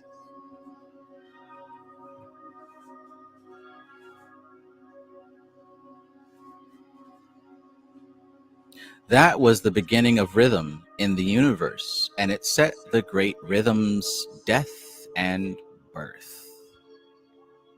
Thus can these lords be called the lords of death. And hey, here we go again with the Saturn connection, right?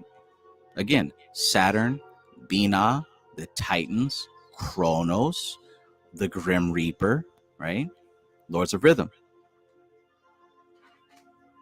That was the beginning of rhythm in the universe, and it set the great rhythms, death and birth. Thus can these lords be called lords of death, and they are deeply connected with the ring chaos. They have a great driving force of reaction that will finally break up a form and release the force. Crack that walnut. Bust that coconut. They have a great driving force of reaction that will finally break up a form and release the force. They are at work behind the construction of mineral forms, for these are after developments of the form of the earth, and the life of the planet is within the mineral in a certain way. Lord knows how much we love our crystals, right? Alchemy Gold, peace and greetings once again.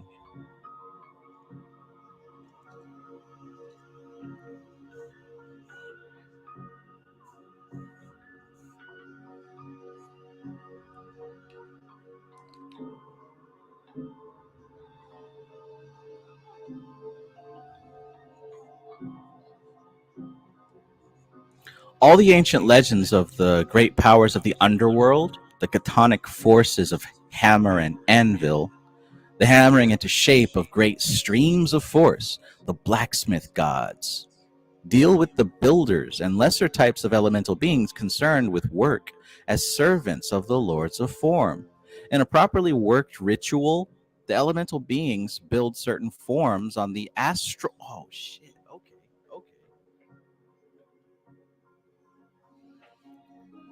Okay. Listen up close for your elemental work. In a properly worked ritual, the elemental beings build certain forms on the astral, which hold together the stresses of force until other forces take over. Rhythm or repetition is important here, for the frequent building of the forms eventually makes it as near solid as is possible on the astral plane. Listen, ain't but 3 of y'all, maybe 4 of y'all just got that. But hot diggity dog, that's for me right there. Do you smell what the rock is cooking? Allah Rakbar. Hello! Give me one of them hot dogs. Willie James Huff, better known as Allah Rakbar. Let's keep it moving. I know what I need to do. I know what I need to do. I don't know. This should be simple as hell to me, but I know some folks be getting confused. In a properly worked ritual, the elemental beings build certain forms on the astral, which hold together the stresses of force. And didn't I say, haven't I been talking about these elementals? And whenever you see a pattern, that's how you know an elemental is present. Whenever you see a repetitious behavior, something that continues to repeat, these are built forms in the astral that are manifesting in the physical. I know some of y'all be listening, but most don't. Some of y'all be listening. But anyways, look at that, though. In a properly worked ritual, the elemental beings build certain forms on the astral which hold together the stresses of force until other forces take over. Do y'all remember what was said earlier about working with the higher entities and with the lower entities to connect that circuit? Well, look, until other forces take over. Rhythm or repetition is important here. Travis, do I do the ritual just one time or do I keep doing it? Rhythm or repetition is important here, for the frequent building of the forms eventually makes it as what? Near solid as is possible. on the astral plane. Brother man, sister girl. Framestar Film says, wow, I had a psychic vision of a blacksmith's anvil and hammer casting off sparks while doing a Binah path working. Interesting. Man, that might not seem like something to some of y'all, but that's big for me, especially since I've been doing a lot of this elemental stuff. Hell yes. Okay, just as the efficient and contacted occultist makes use of the service and cooperation of these builders, so on a much larger scale did the Logos use the powers of the Lords of Form to construct not only the Earth, but also the other planets of its system. And so the same way that we utilize elementals to build the things that we want in our life on the astral so that it can manifest in the physical, in that very same way did the Logos employ the Lords of Form. Employed the Lords of Form so that the planets could be built. Okay, so I'm guessing at this level of my Binah education, I'm seeing that the elementals are a huge part of that Saturnian magic. Elementals. Neat. All the solar system is interlinked, and reflections of the attributes of other planets will be seen within certain mineral forms of the Earth. Certain precious stones, for instance, are very closely connected with other planets, and this connection is not based only on superstition. Similarly, certain metals have a composition which links them to certain basic outlines and substances of other planets, giving not only an analogy with them, but also a certain definite linking.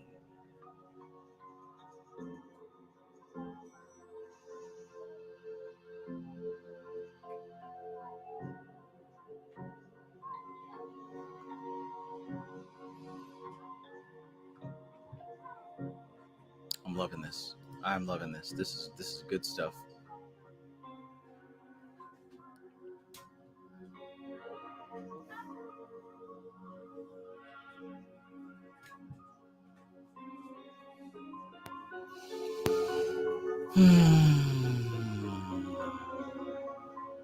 An imaginative picture of these great lords of form could be made by visualizing a vast amphitheater under the earth in darkness, filled with red flashes from the depths of the inner earth. Through this darkness can be heard a hammer on an anvil, very faintly at first, for it is very remote. Imagine the sound as coming gradually nearer with a tremendous rhythm, hard, strong, simple. A's that rhythmic sound, A's.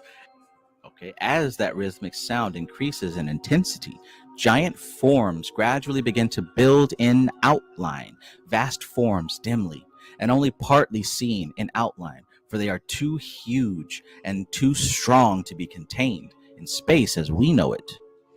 Feel the etheric intensification behind the dimly discerned form. Within this work, which is being done by the Lords of Form, is a vast patience, which is content to take millions of years over the task it has set itself, so that it can be perfectly done. Every time the great worker returns to a task, he brings new power derived from the Logos and from the sphere in which he accomplished his last work. And this new power gives a somewhat changed type of force to the work. And even the great hammer beats and beats and beats through time, building, unbuilding, and building again. Such are the great regents of the Logos entrusted with this work. Wow.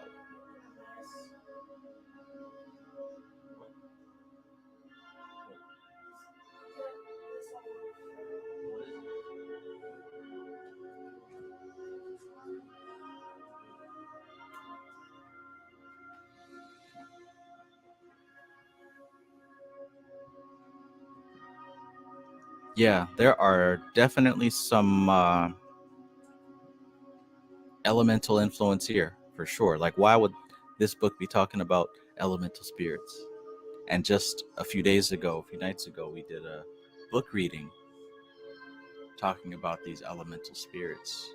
I see a very strong current that we've jumped into here. I'm all for it. I'm all for it.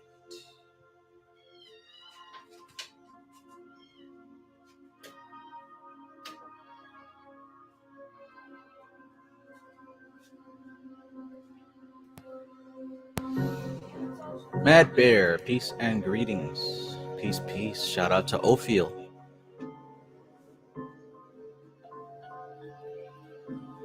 Shout out to Ophiel. We've come a long way over the years, haven't we?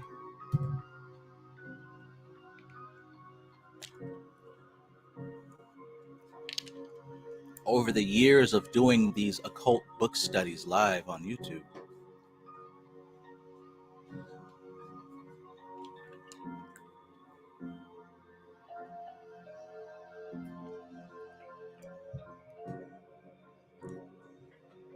How many people were a part of this back in the Oldfield days? I tell you what, quite a few lessons here in this this schoolhouse, this digital schoolhouse. ACW says free at that, right? The way some of these people demand and command, you think otherwise.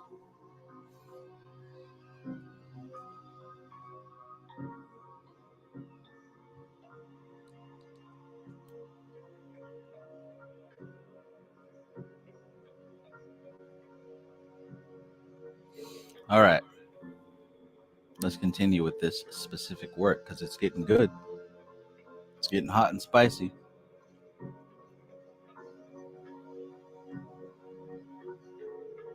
These regents are also the servers of the aspect of the logos behind death and regeneration and rebuilding. By the way, can you see the three gunas, right? I forgot to mention the gunas. Rajas, Tamas, and Sattva. I mean, the simple fact that those are the threes is a massive nod to being within Bina's corset, I guess.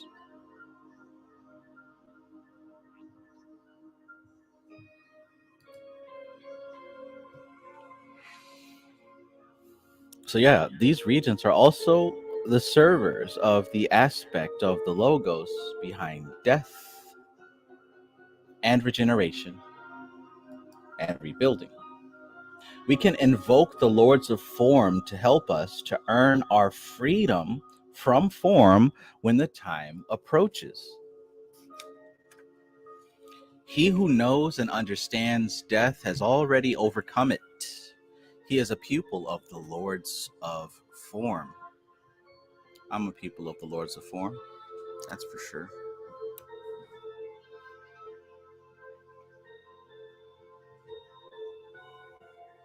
Dressed in all black like the omen. Got your friends singing, this is for my homie. Now you know me.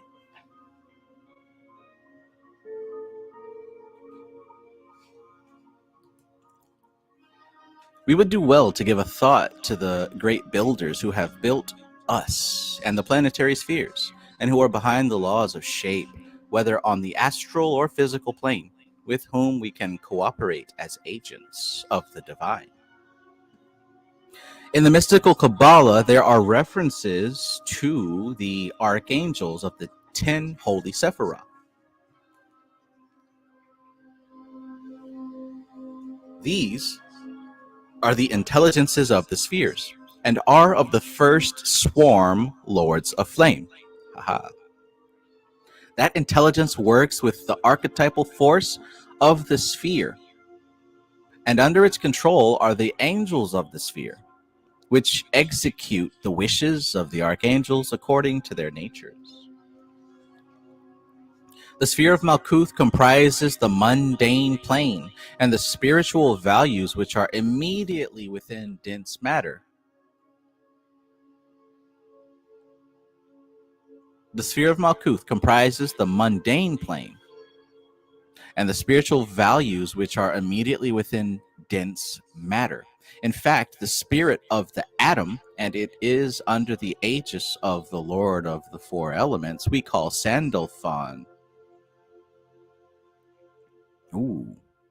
This archangel is one to be invoked by those especially who find difficulty in coming to grips with the physical plane, for it is he who has charge of the soul of physical objects.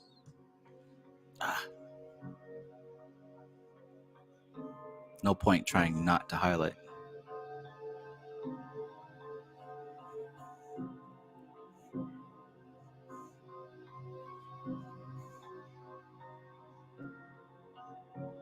Sandalphon.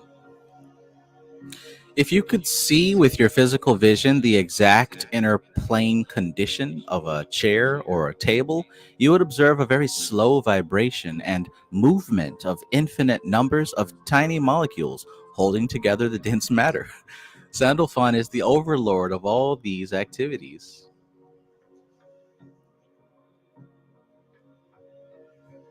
Thank you, Alchemy Gold. I appreciate you. Those who are so inclined can visualize a great angelic form in the four Cabalistic colors of Malkuth: pale yellow, olive green, russet, and black. His vibratory rate is slow and somewhat ponderous, for it belongs to the plane of dense matter and the connecting link of etheric just behind that plane. So look, for those of you who are interested in telekinesis, I've never really been interested in that, but if you're interested in telekinesis, reading between the lines, I would even say that perhaps you can combine some cyclomancy with some Sandalphon and see what you can see. See if you can shift a few things around.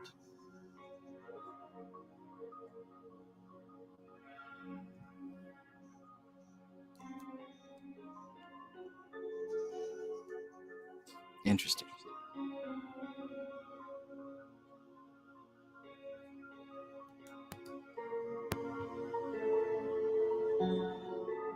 Interesting. The sphere of Yesod concerns, among other things, the deeper and remoter etheric substance. All right, so we just got through with Malkuth. Okay, so she's going to go through all of the 10 Sephirah. Great, great, great.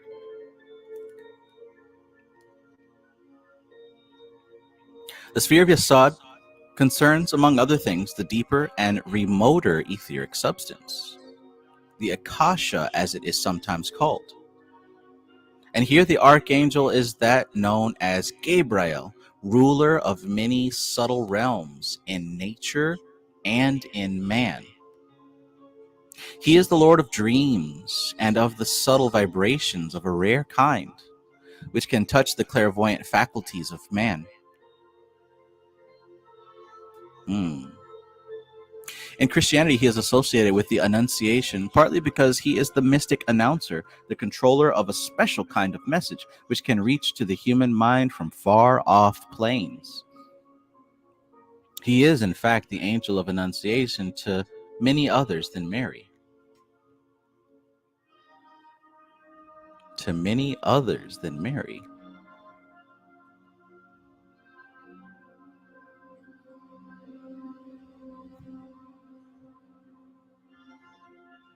Gabriel gives me a nice, relaxing, calm feeling just as soon as I see his name. The Lord of dreams and of subtle vibrations, of a rare kind. Of a rare kind.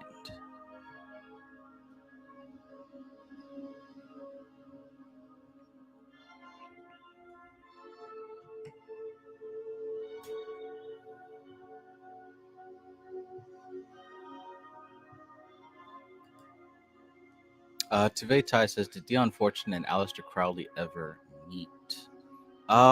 They know of each other. I know that for sure. They know of each other. As far as did they meet physically, I'm not sure. Not sure.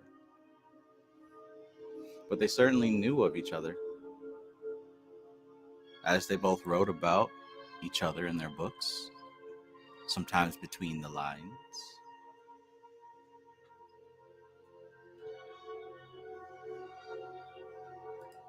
James Drabkin says, in all caps, "Dear Travis, why are you passing my messages with no response?"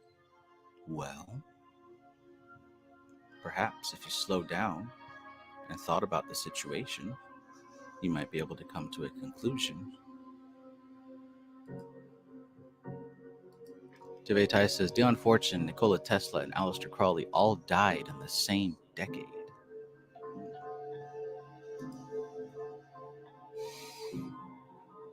Okay, so the mystic announcer, the controller of a special kind of message which can reach to the human mind from far off planes. He is, in fact, the angel of annunciation to many others than Mary. Thus, he is also concerned with sleep, that condition in which the dense body is inactive, and the subtle vehicles can escape from it to the other planes.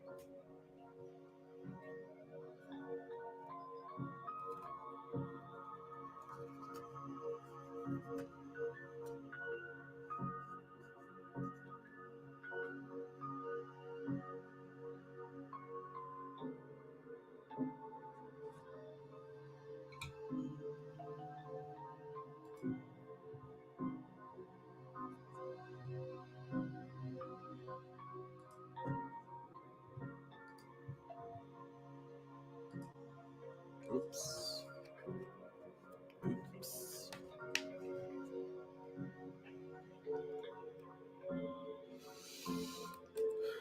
All right.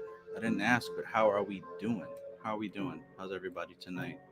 How are you receiving this information? How we going?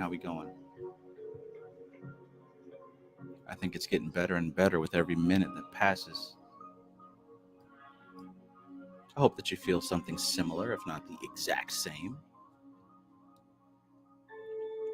So, thus, he is also concerned with sleep, that condition in which the dense body is inactive and the subtle vehicles can escape from it to other planes. It is a large part of his work to induce what is a part of the moon consciousness in man. He tends to draw the soul magnetically, even as a great water power draws. And therefore, his influence is a kind of sedative on the physical power. He draws the consciousness from it. He may be pictured as a huge ovoid of silvery substance with a delicate lilac and violet of yasod in his wings, and the sound of mighty waters, which show his special type of vibration. You see that?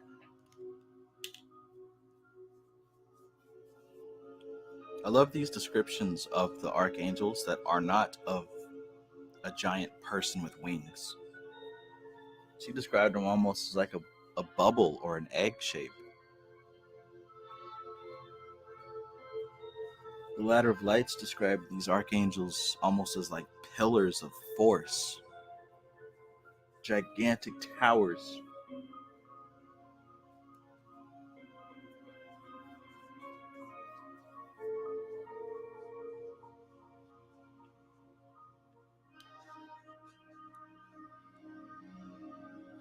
Be not afraid, right?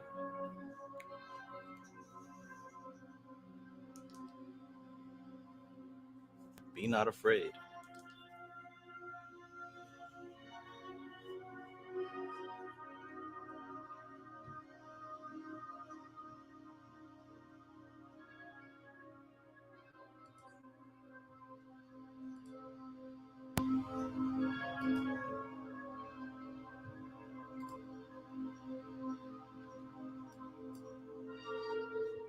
Cool.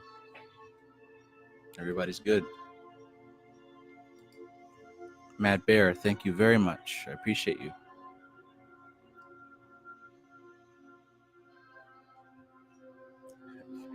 Be not afraid. Etheric says, would you say they are the gates? I wouldn't say that they're the gates, but I think that when William G. Gray described them as gigantic, massive pillars, I think that that's actually a better description than gates. You know, a gate is something that encloses, right? It keeps certain things out and keeps certain things in. That's not what archangels do. They are pillars. They are pillars upon which the universe is able to stand, right? The archangels, like what she said in this very book, the archangels represent specific laws of creation. And it is upon those pillars that creation can continue in its way.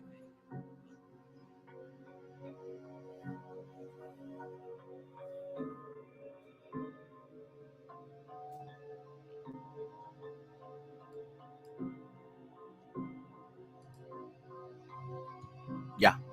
Okay, cool. And also with the sound of mighty waters. I don't know about you all, but my atmospheric music has been changing a lot. It used to be a bunch of mantras, then it went to like a bunch of ethereal kind of space music like this. But man, really recently, I don't know if it's the fairies and the elementals or whatever, but I've been listening to a lot of crickets and frogs, a lot of rain. Now it's been like bird song, birds chirping and stuff with like rainwater or river water. That's just been what it is lately. I would much rather be listening to that in the background. And hearing her say this, the sound of mighty waters would show his special type of vibration. I think that these atmospheric sounds that I've been listening to, that I've been surrounding myself with and engulfing myself in, I think in a way it's creating a resonance for certain types of entities to be present in my environment.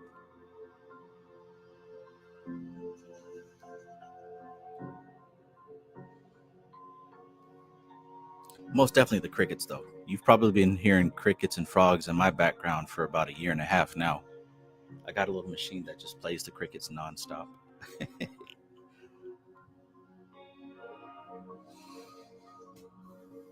I'm going to guess it's the elementals, though. So let's move on to Tifereth. The sphere of Tifereth is presided over by the archangel Raphael. He holds the healing and sustaining powers of sunlight. Especially, he concerned with the modem. I believe that should be modern. Especially is he concerned with the modern methods of radiant heat and infrared and ultraviolet rays. Cyclomancy. Though these are as yet from the esoteric standpoint only in their infancy.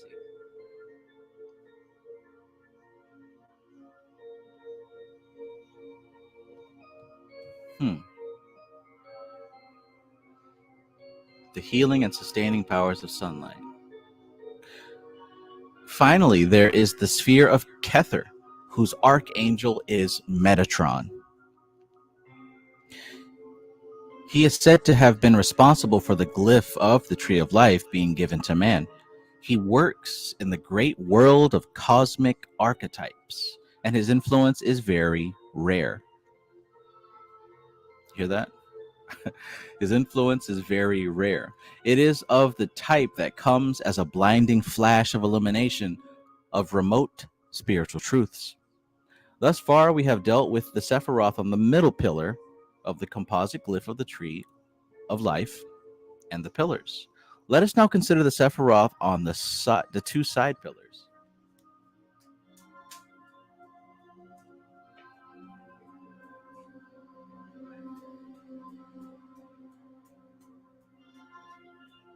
The archangel of the sphere of Chokmah is Raziel.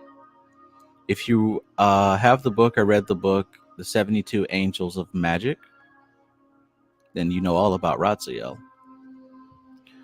How many people have done any workings from that book, The 72 Angels of Magic? That's one of those Gallery of Magic books.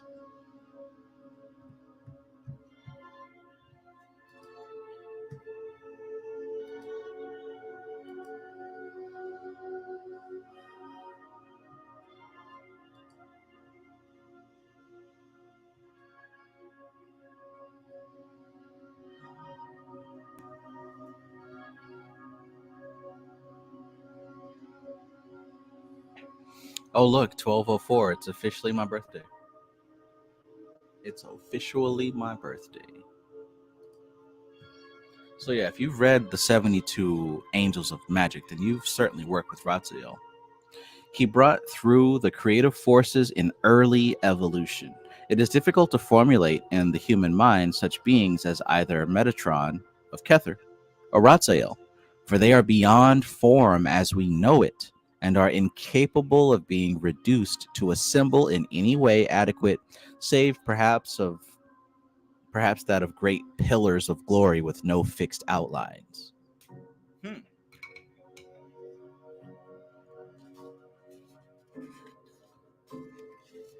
There we are with those pillars.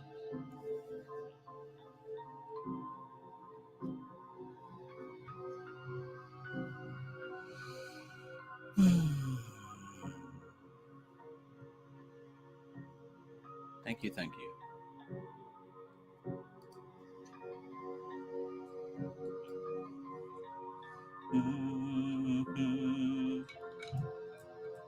It's a good day. It's a good day, for sure. Life is good, especially when you realize it.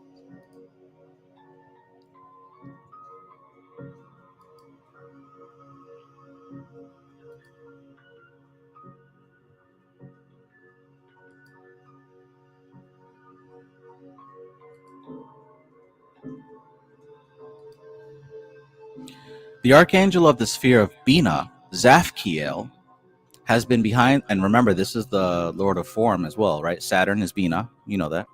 Zafkiel has been behind the formulation of all the mystic cults that have been sent down from time to time by the inner plane adepti. He is the archangel of the temple and can be envisaged as a vast presence shining with a certain living darkness with a rose-colored glow in the center. Zafkiel. The archangel of Chesed, Zadkiel, has a great influence, giving an assurance of benevolence and the utter calm of eternal security and certainty. He could be of great help to any who are prone to irritation or unbalance of temper. I had no idea she went over the archangels in this book.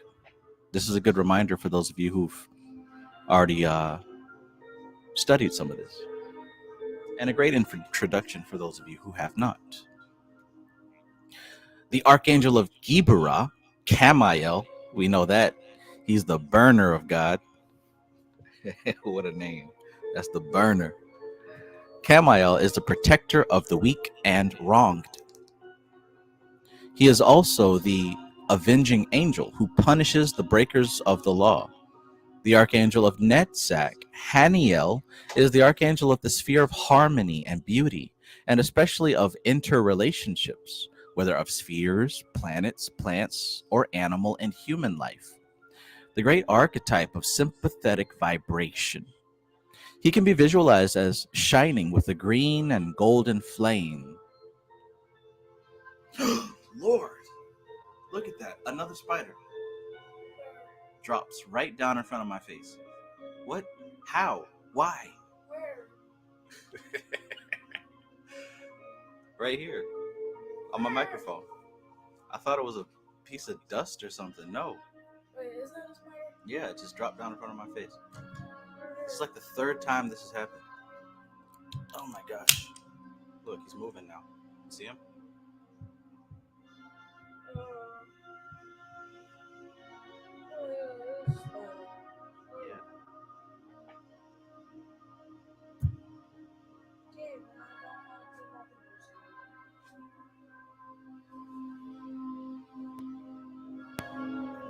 to take off the Oy vey. John, look at this game that I'm playing.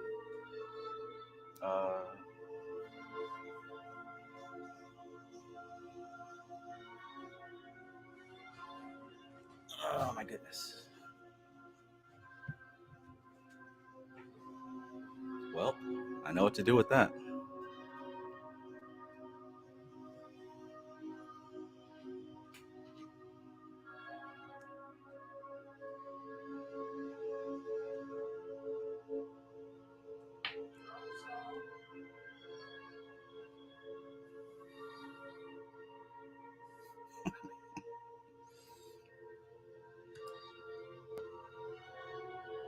Oh yeah, that's a classic. That's a classic, Mad Bear.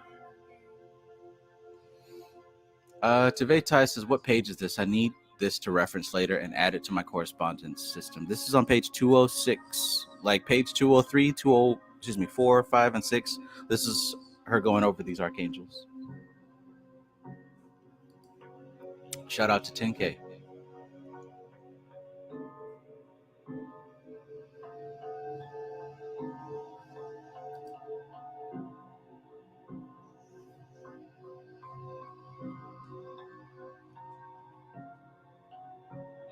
I almost wonder if it's the same one.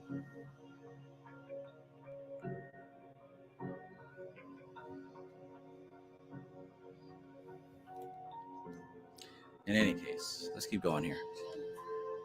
So we were talking about the great archetype of sympathetic vibration. He can be visualized as shining with green and golden flame with a rose-colored light over his head. The archangel of Hod is Michael. Hod is the sphere of magic, and Michael is its archangel because he holds in control the various evil influences which might escape into the world of men. He is thus a very essential protector in magical formula. A very essential protector in magical formula. Especially where the would-be practitioners are inexperienced. How many of y'all know any inexperienced practitioners? The ancient Jews listed whole choirs of angels by name in addition to the great beings here enumerated, and to deal with them would require much time, but you have some indications about 10, so great that they are, each in his own sphere, in charge of the mighty emanations of God. Many who work the tree are inclined to get in touch with the God forces of the Sephiroth, using the God forms of varying pantheons, whereas in fact there are certain archetypal powers of these spheres that are better brought through by use of the archangelic powers and forms.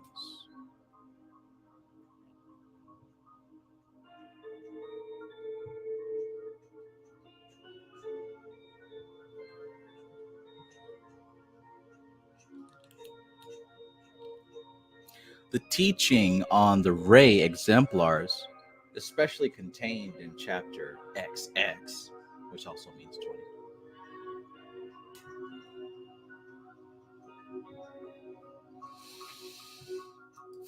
The teaching on the ray exemplars, especially contained in chapter 20, is of great importance and should be carefully meditated upon. The teaching has been given in a very condensed form, largely owing to the abstruse and difficult nature of the subject, which made it very difficult to put the ideas into adequate expression in language. Chapter 20, huh? A good way to obtain an understanding is to think of the great teachers and redeemers of mankind who have guided the various phases of evolution in all conditions, both cosmic and mundane.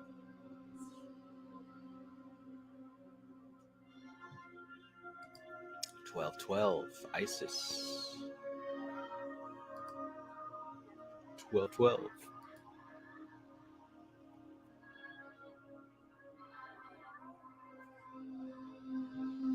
A good way to obtain an understanding is to think of the great teachers and redeemers of mankind who have guided the various phases of evolution in all conditions, both cosmic and mundane. Chapter 20, that's worth checking out. Matter of fact,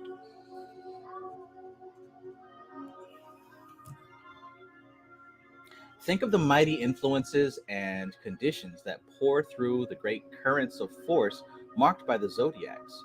The greater zodiac of the rays and the better known lesser zodiac. In these great currents work various types of the redemptive force of the logos, or to use a more cosmic phrase, the great cosmic force fuses in a special way on a special occasion with what might be called the central aspect of the logos, in order the better to influence evolution, as the different types of this great force touch our own evolution. They give off to each one a definite influence. They act as nourishers, helpers, feeders of that particular divine spark. So it has always been in every phase of our evolution. The being of whom we know most is he who is sometimes called the Lord of the Purple Ray. He is, so to speak, the group mind of that ray, a great group mind which is at the super phase in which it leads on our evolution to its conclusion. The tremendous force of which I speak, the anointed force of the purple ray, has focused to some extent from time to time in some great guide or leader who has come down into the world of men. But the Lord of the Purple Ray is, of course, unique. Unique. The intricacy of the subject makes it nearly impossible to give a clear exposition in words alone. Words should be combined with deep contemplation and concentration rather than with only intellectual meditation to gain some beginning of understanding which will continue to grow. Peace, rain, water. Look at what she just said right there. Especially if you might have some trouble digesting this type of info. Look what she just said there. She said that words should be combined with deep contemplation and concentration rather than with only intellectual meditation. Why? To gain some beginning of understanding, which will continue to grow. So you got to take this beyond just the intellect and allow the abstract mind, the symbolic mind, to begin to play with some of the building blocks of the concept.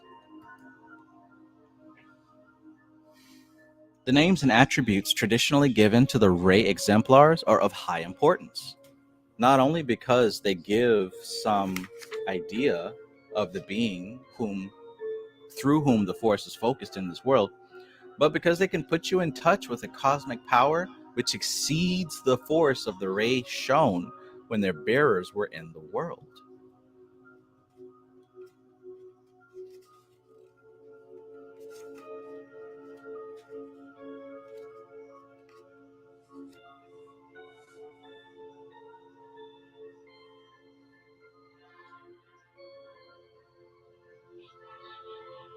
There is naturally a difference between the cosmic Christ and the force of the cosmic Christ focused in an individual.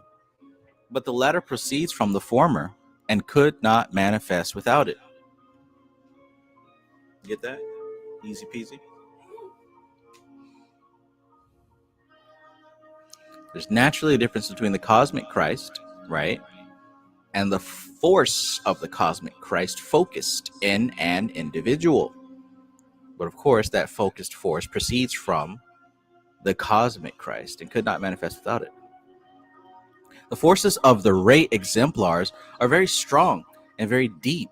It can be of great value to think of them mentally with those more abstract aspects of the individual called variously in esotericism the higher self or the individuality. It is possible in suitably prepared conditions for this great force to be contacted in ritual, but great care is needed as it can have a destructive effect in burning up the dross if it is brought too near to the earth plane. Normally, in ritualistic conditions, it acts, to use the symbolism of the Cabalistic tree of life, from the supernal triangle through Tifereth, and does not come below that Sephirah, but on occasion it may work through to the astral and etheric levels using a group of people as a basis of manifestation and bringing about repercussions whereby all in that group would be affected, since none could be in contact with such a force and remain unaffected.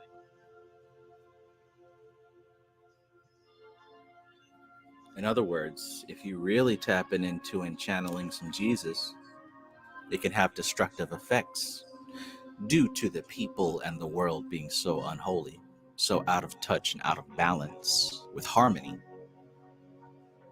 having personalities, habit patterns, and beliefs that are so deeply aligned with self-destruction. You could imagine that invoking a Christ force would fuck your world up. You can imagine, right? It has nothing to do with biblical laws, but everything to do with resonance and dissonance. Being in extreme dissonance and trying to invoke Christ, that could really break somebody's life apart. Makes sense, doesn't it?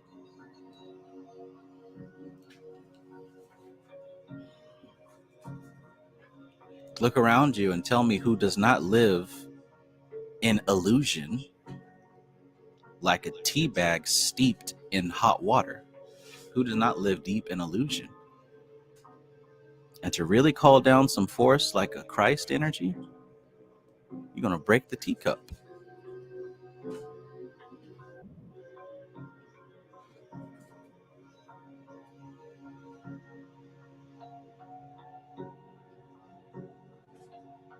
Uh-oh. Something happened.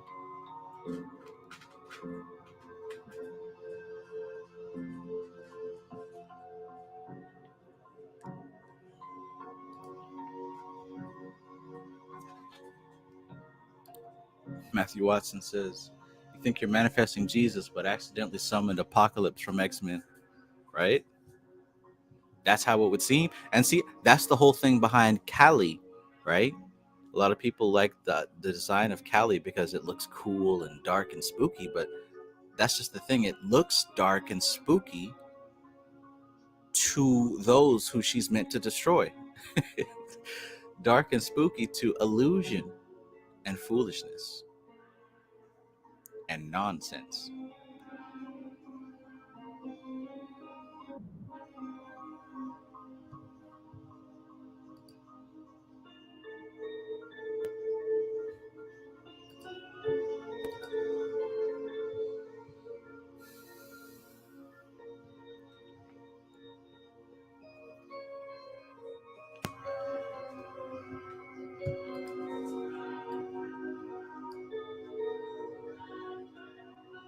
All right, so we're on the last 1, 2, 3 or 4 pages. We're going to go ahead and wrap this up.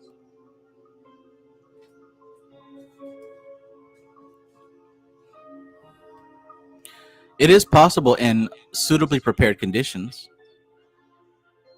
Yeah, we went through that.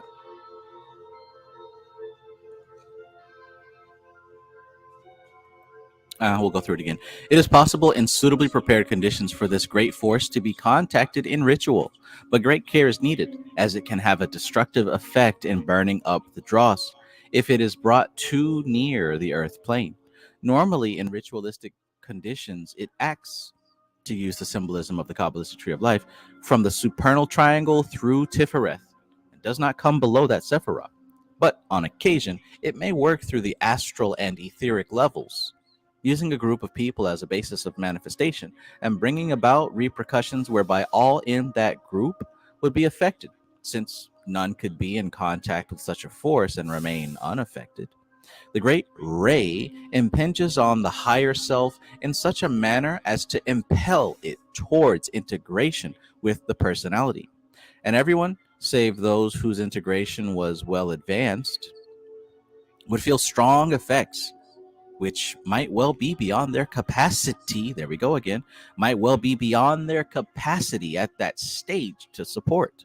When this ray is brought through, the personality has to absorb, in a way, the experience of the higher self, even as the higher self has to absorb the experiences of the personality after physical death. See, everybody wants the big, great power, but nobody stops to ask, do I have the capacity to wield it?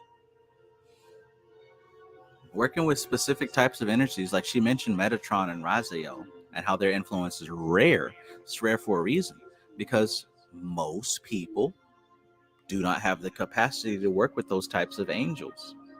And if you were able to bring them very close and work directly with them, it would alter your life drastically, right? And the alteration is intended to move you towards enlightenment. But even if that's the case, even if you had a drastic tower moment and everything in your life changed, right? Maybe you lost everything, I don't know. If you weren't ready to move forward, you're going to cling on to it, and you're just going to, suffer.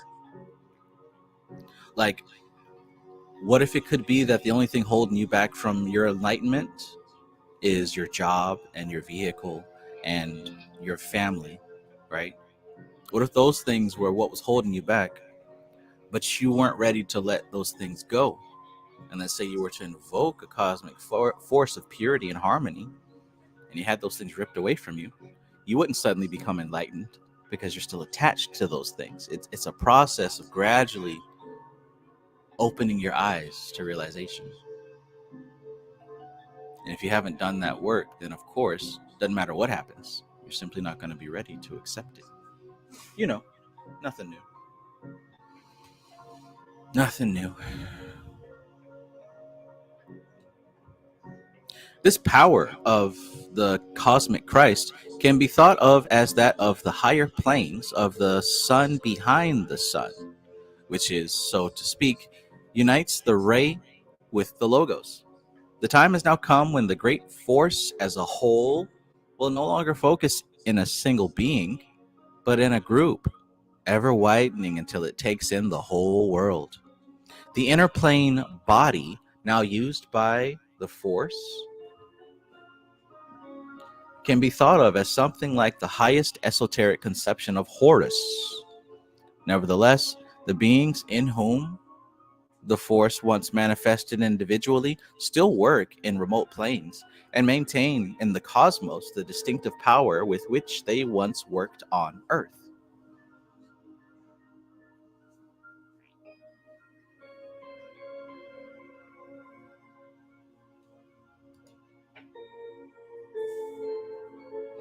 It is sometimes liable to cause confusion if a ray is associated with a special color. The ray of the cosmic Christ is that of the oversoul of the Lords of Mind. It works through the processional signs of the Zodiac and contains within itself a whole spectrum or a set of strata of colors, of which strata, the so-called purple ray, is a stratum. The green ray or green stratum of the same great ray worked through the force described in the legends of Osiris, Orpheus, and Dionysus. It is the true ray of mind and leads to the innermost sanctuaries of the mysteries. The innermost sanctuary of the mysteries. Man's primal loyalty is the one unity. Loyalty is hardly the correct word to use, as the one is a law. No other type of existence is possible. In it we live and move and have our being. It is, however, very necessary to understand that the one, the logos, is actually the becoming manifest of the unmanifest. Is actually the becoming manifest of the unmanifest. It is the unity not because it is concentrated or limited, but because it is undifferentiated. Do you get the difference there? It's not the unity because it's limited and concentrated, not because it's all crammed into one spot.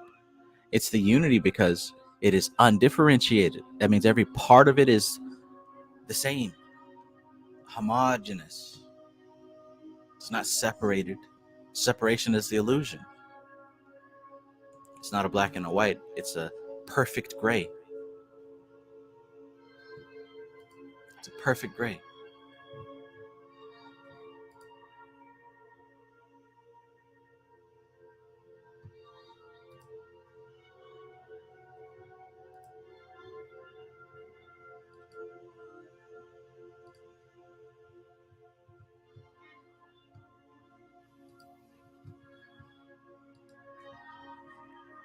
The nucleus of the being of each immortal soul is a nucleus of energy in the unmanifest.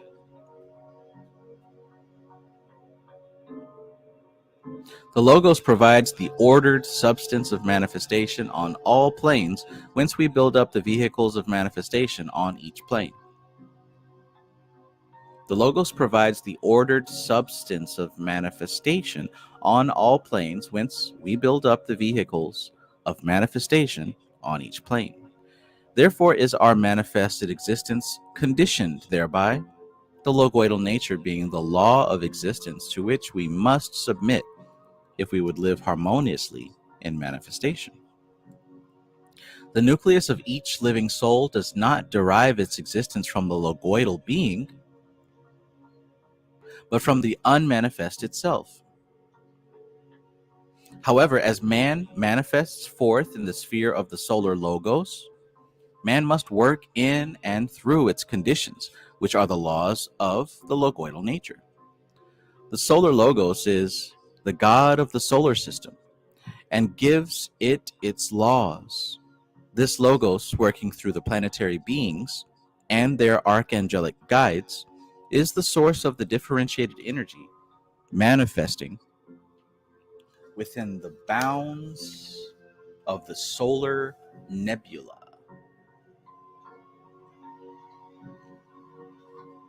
Within the bounds of the solar nebula.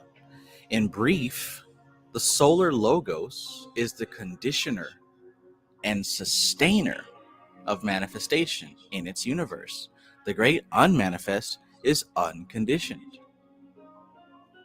The solar logos is the conditioner and sustainer of manifestation, right? The conditioner and sustainer, Vishnu. The great unmanifest is unconditioned, Shiva. There are three titles which might be confusing unless a clear idea of the way in which they are used has been gained. Right? Three titles which might be confusing unless a clear idea of the way in which they are used has been gained. Check this out. They are: 1, the planetary entity; 2, the planetary intelligence or the archangelic intelligence; 3, the planetary being. The planetary entity is the logoidal idea of the planet, as it is to become in its spiritual sense at the end of its evolution. The concept of this has many symbolic descriptions, such as the kingdom, the New Jerusalem, etc.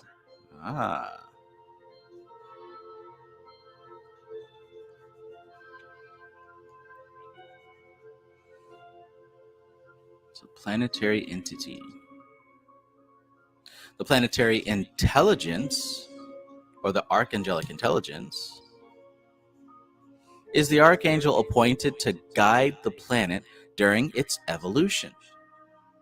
That archangel is one of the first swarm. That assigned to Earth is known in the West as Sandalphon.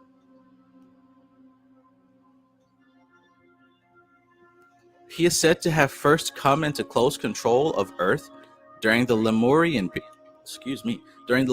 period, when fire was in a particular manner of being introduced to the Earth. Who's ever heard of Lemuria? This archangel, great as he is said to be not quite of the stature of the planetary intelligence of Venus or Mercury from our present viewpoint. However, his greatness is such that the distinction to us is largely academic. He too is developing and reaching out, so to speak, towards another great force, and this concept is indicated in certain esoteric allegories dealing with the symbolism of marriages. From time to time, great entities from other and more developed planets have been in touch with Sandalphon's planetary work, especially from the planet Venus.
Testing, I'm still here.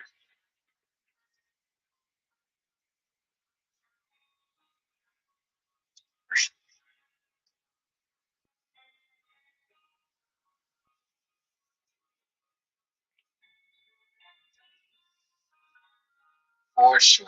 Technical difficulties, but we are back. Yep.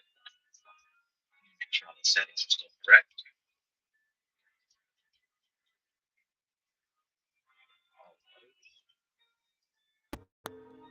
Testing, testing. That's the microphone. All right, I think we're good to go.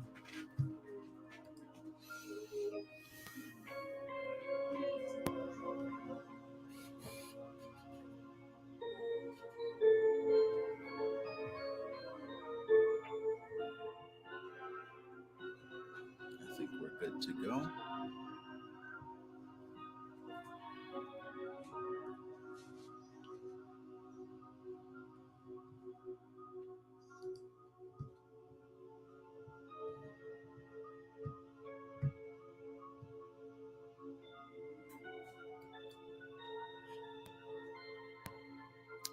All right, we're back on. Back on. Let's continue.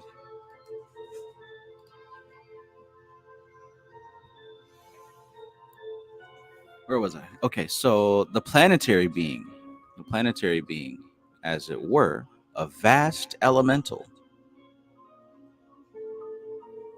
Curious.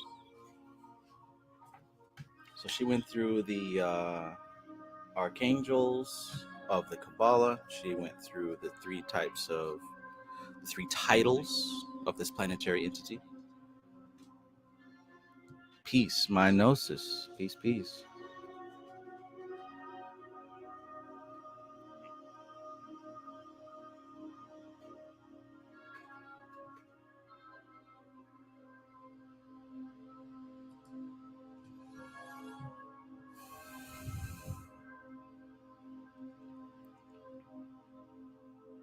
The planetary being is, as it were, a vast elemental composed of the consciousness, using the word in a wide sense, of each one of its children, the children being all the lives upon the earth, humans, beasts, birds, reptiles, fish, insects, etc.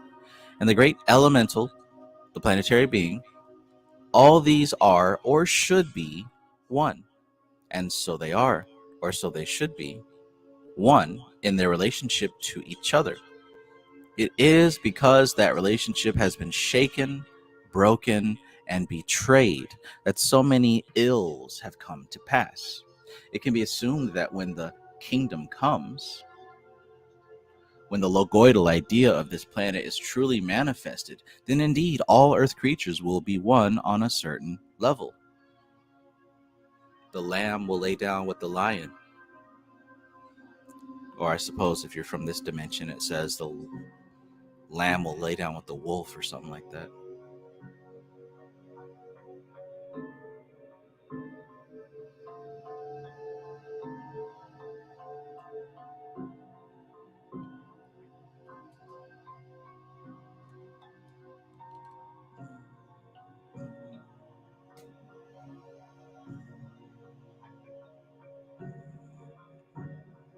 Okay, so planetary entity, logoidal ideal planet, spiritual sin. Okay, so the planetary entity is the planet as its perfect self, right? The planet as its perfect final form.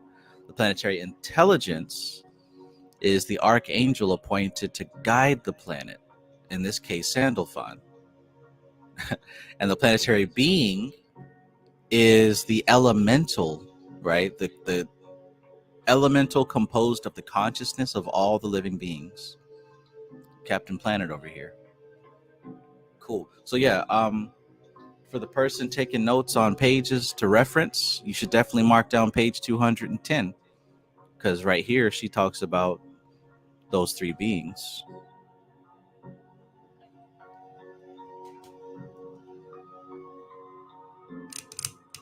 I'm gonna have me some curry tonight. Oh yeah, my formula is exquisite. Can't wait.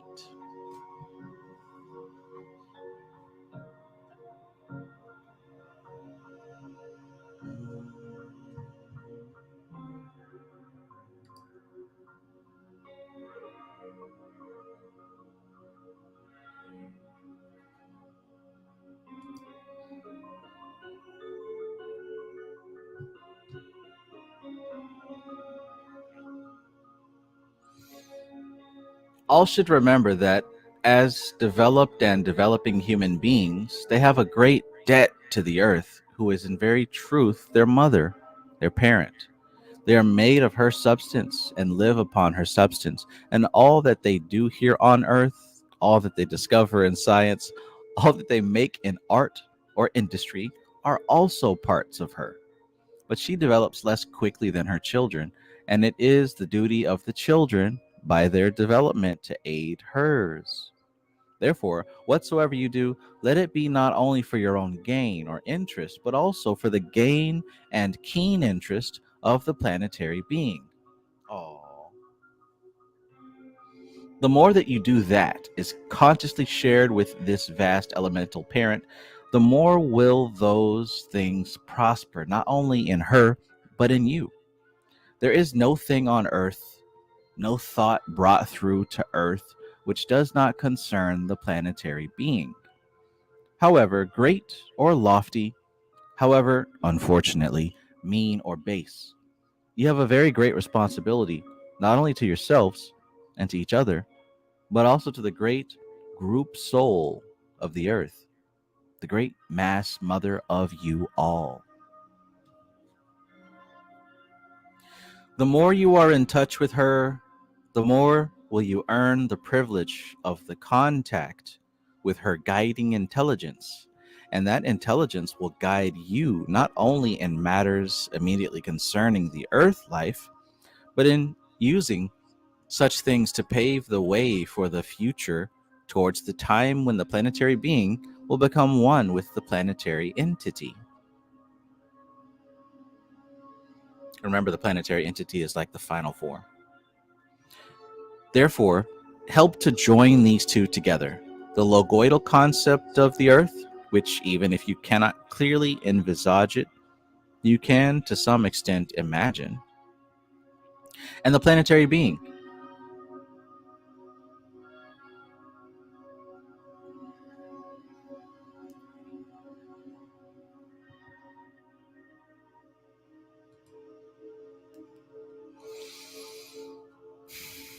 And let that purpose unite with your wish to forward evolution and your effort to pass on all that you can of help to the Earth Mother. As all of you develop through the ages, so do you carry this vast parent and her development along with you. When you stray from the right path, so do you lead her astray. Aww. And this is a grievous wrong, for it holds the degradation of the planetary being.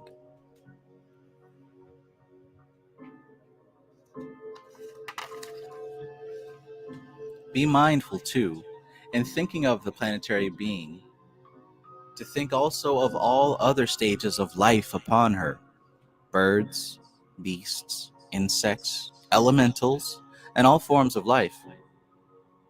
For to these do you bear relationship.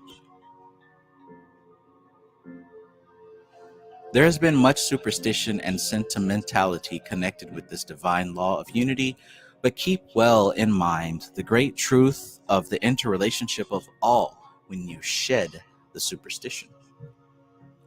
Be aware of the planetary being as a being of immense age, in which each one of you, as it were, embedded, and through which you draw your earth life. It could be compared to an enormous beehive with millions of sections, each of which holds a small bee making honey. Be aware, too, of the archangelic intelligences as having tremendous protection, love, and devotion for each and every creature on earth, because each creature is part of the earth, and as being able to guide each one of you either indirectly through the planetary being or directly if you have the right approach to him and have earned and maintained the right of direct contact with him. What is said here, however fanciful the expression may appear, is deeply real and worth the intensest consideration.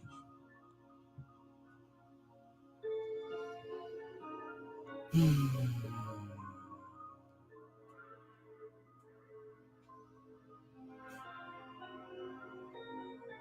What a nice ending.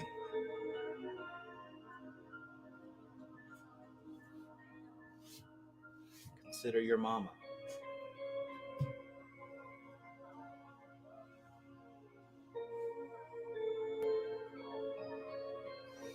Wow.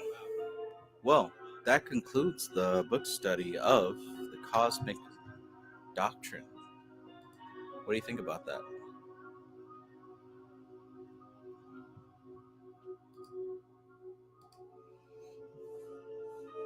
What do you think about that?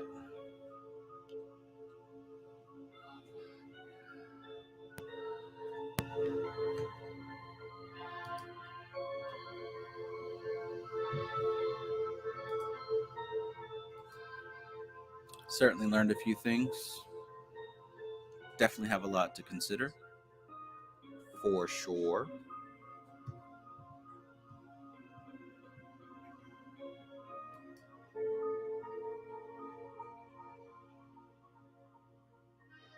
Thank you, Mad Bear.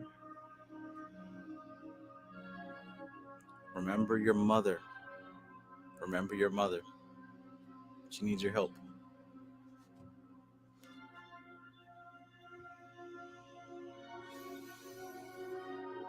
A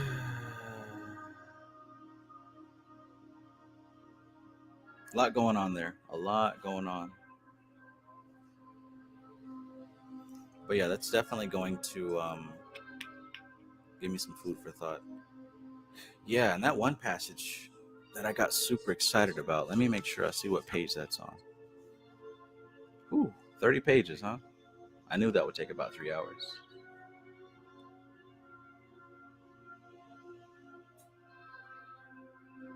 I'm probably gonna read this again.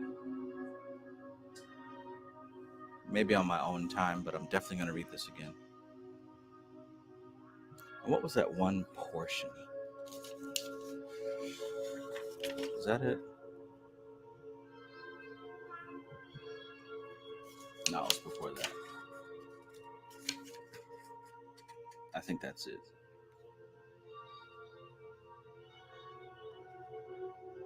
Nope. Who remembers what page that was on? I need some assistance here. I need some assistance. The hell page was that on?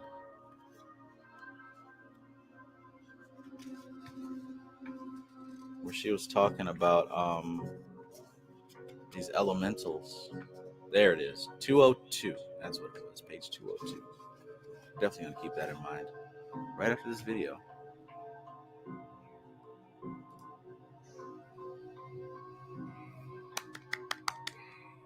Ramstar Film says, amazing final chapters. Thanks for sharing on your birthday, Trav. Thanks for being here. Thanks for being here. Book study is much more fun with company.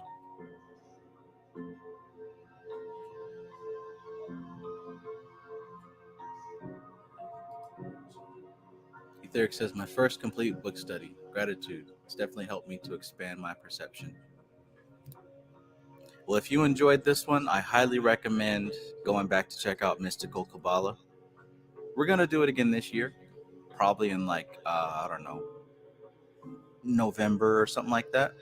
But we're definitely going to go back to Mystical Kabbalah because that was, in my estimation, one of the greatest occult books of all time. You could just read that one by itself and be good to go. Why is my chair down? Good to go.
Uh-oh. Did the audio go out?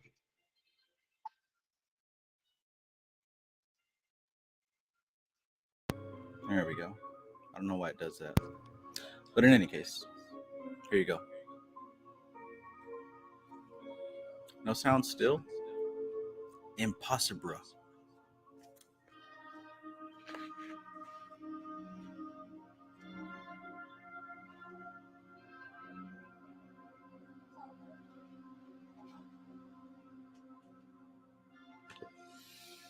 All right.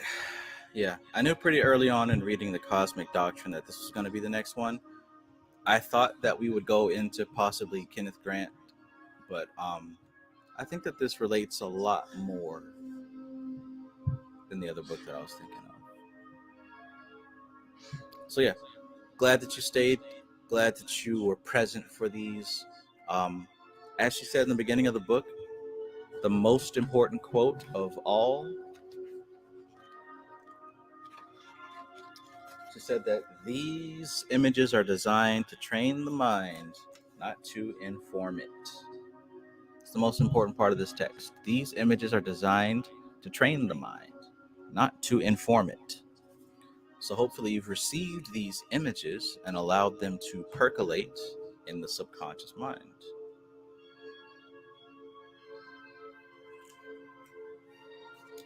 And do you think that we're ready to jump into this right away next week, or should we give it a week so everyone can get a copy of this book? What do you think we should do?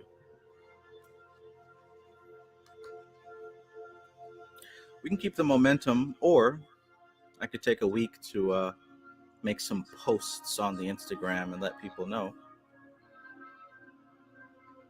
As with all things, most people stick around for the beginning, but only the real ones make it through to the end. Kudos to you.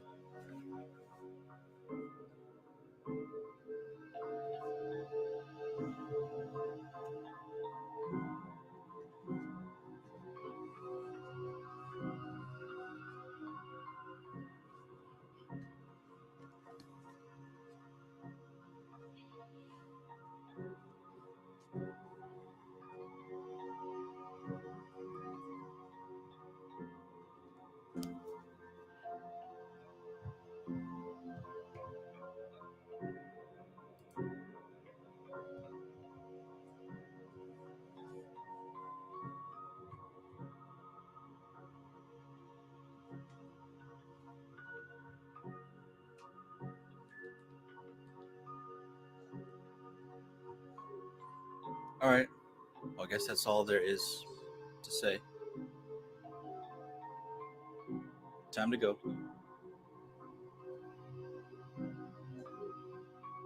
Once again, I appreciate you being here, and I'll see you again next time. I suppose I'm going to enjoy my birthday. Me and my son watched the Garfield movie yesterday. I didn't know it was like a father-son kind of movie. What a coincidence, right? Right there on Father's Day. But yeah, hope you have a wonderful Sunday, even if it's not your birthday. And I'll see you next time. Be posting videos all week. And as far as live, probably do it again Wednesday. All right.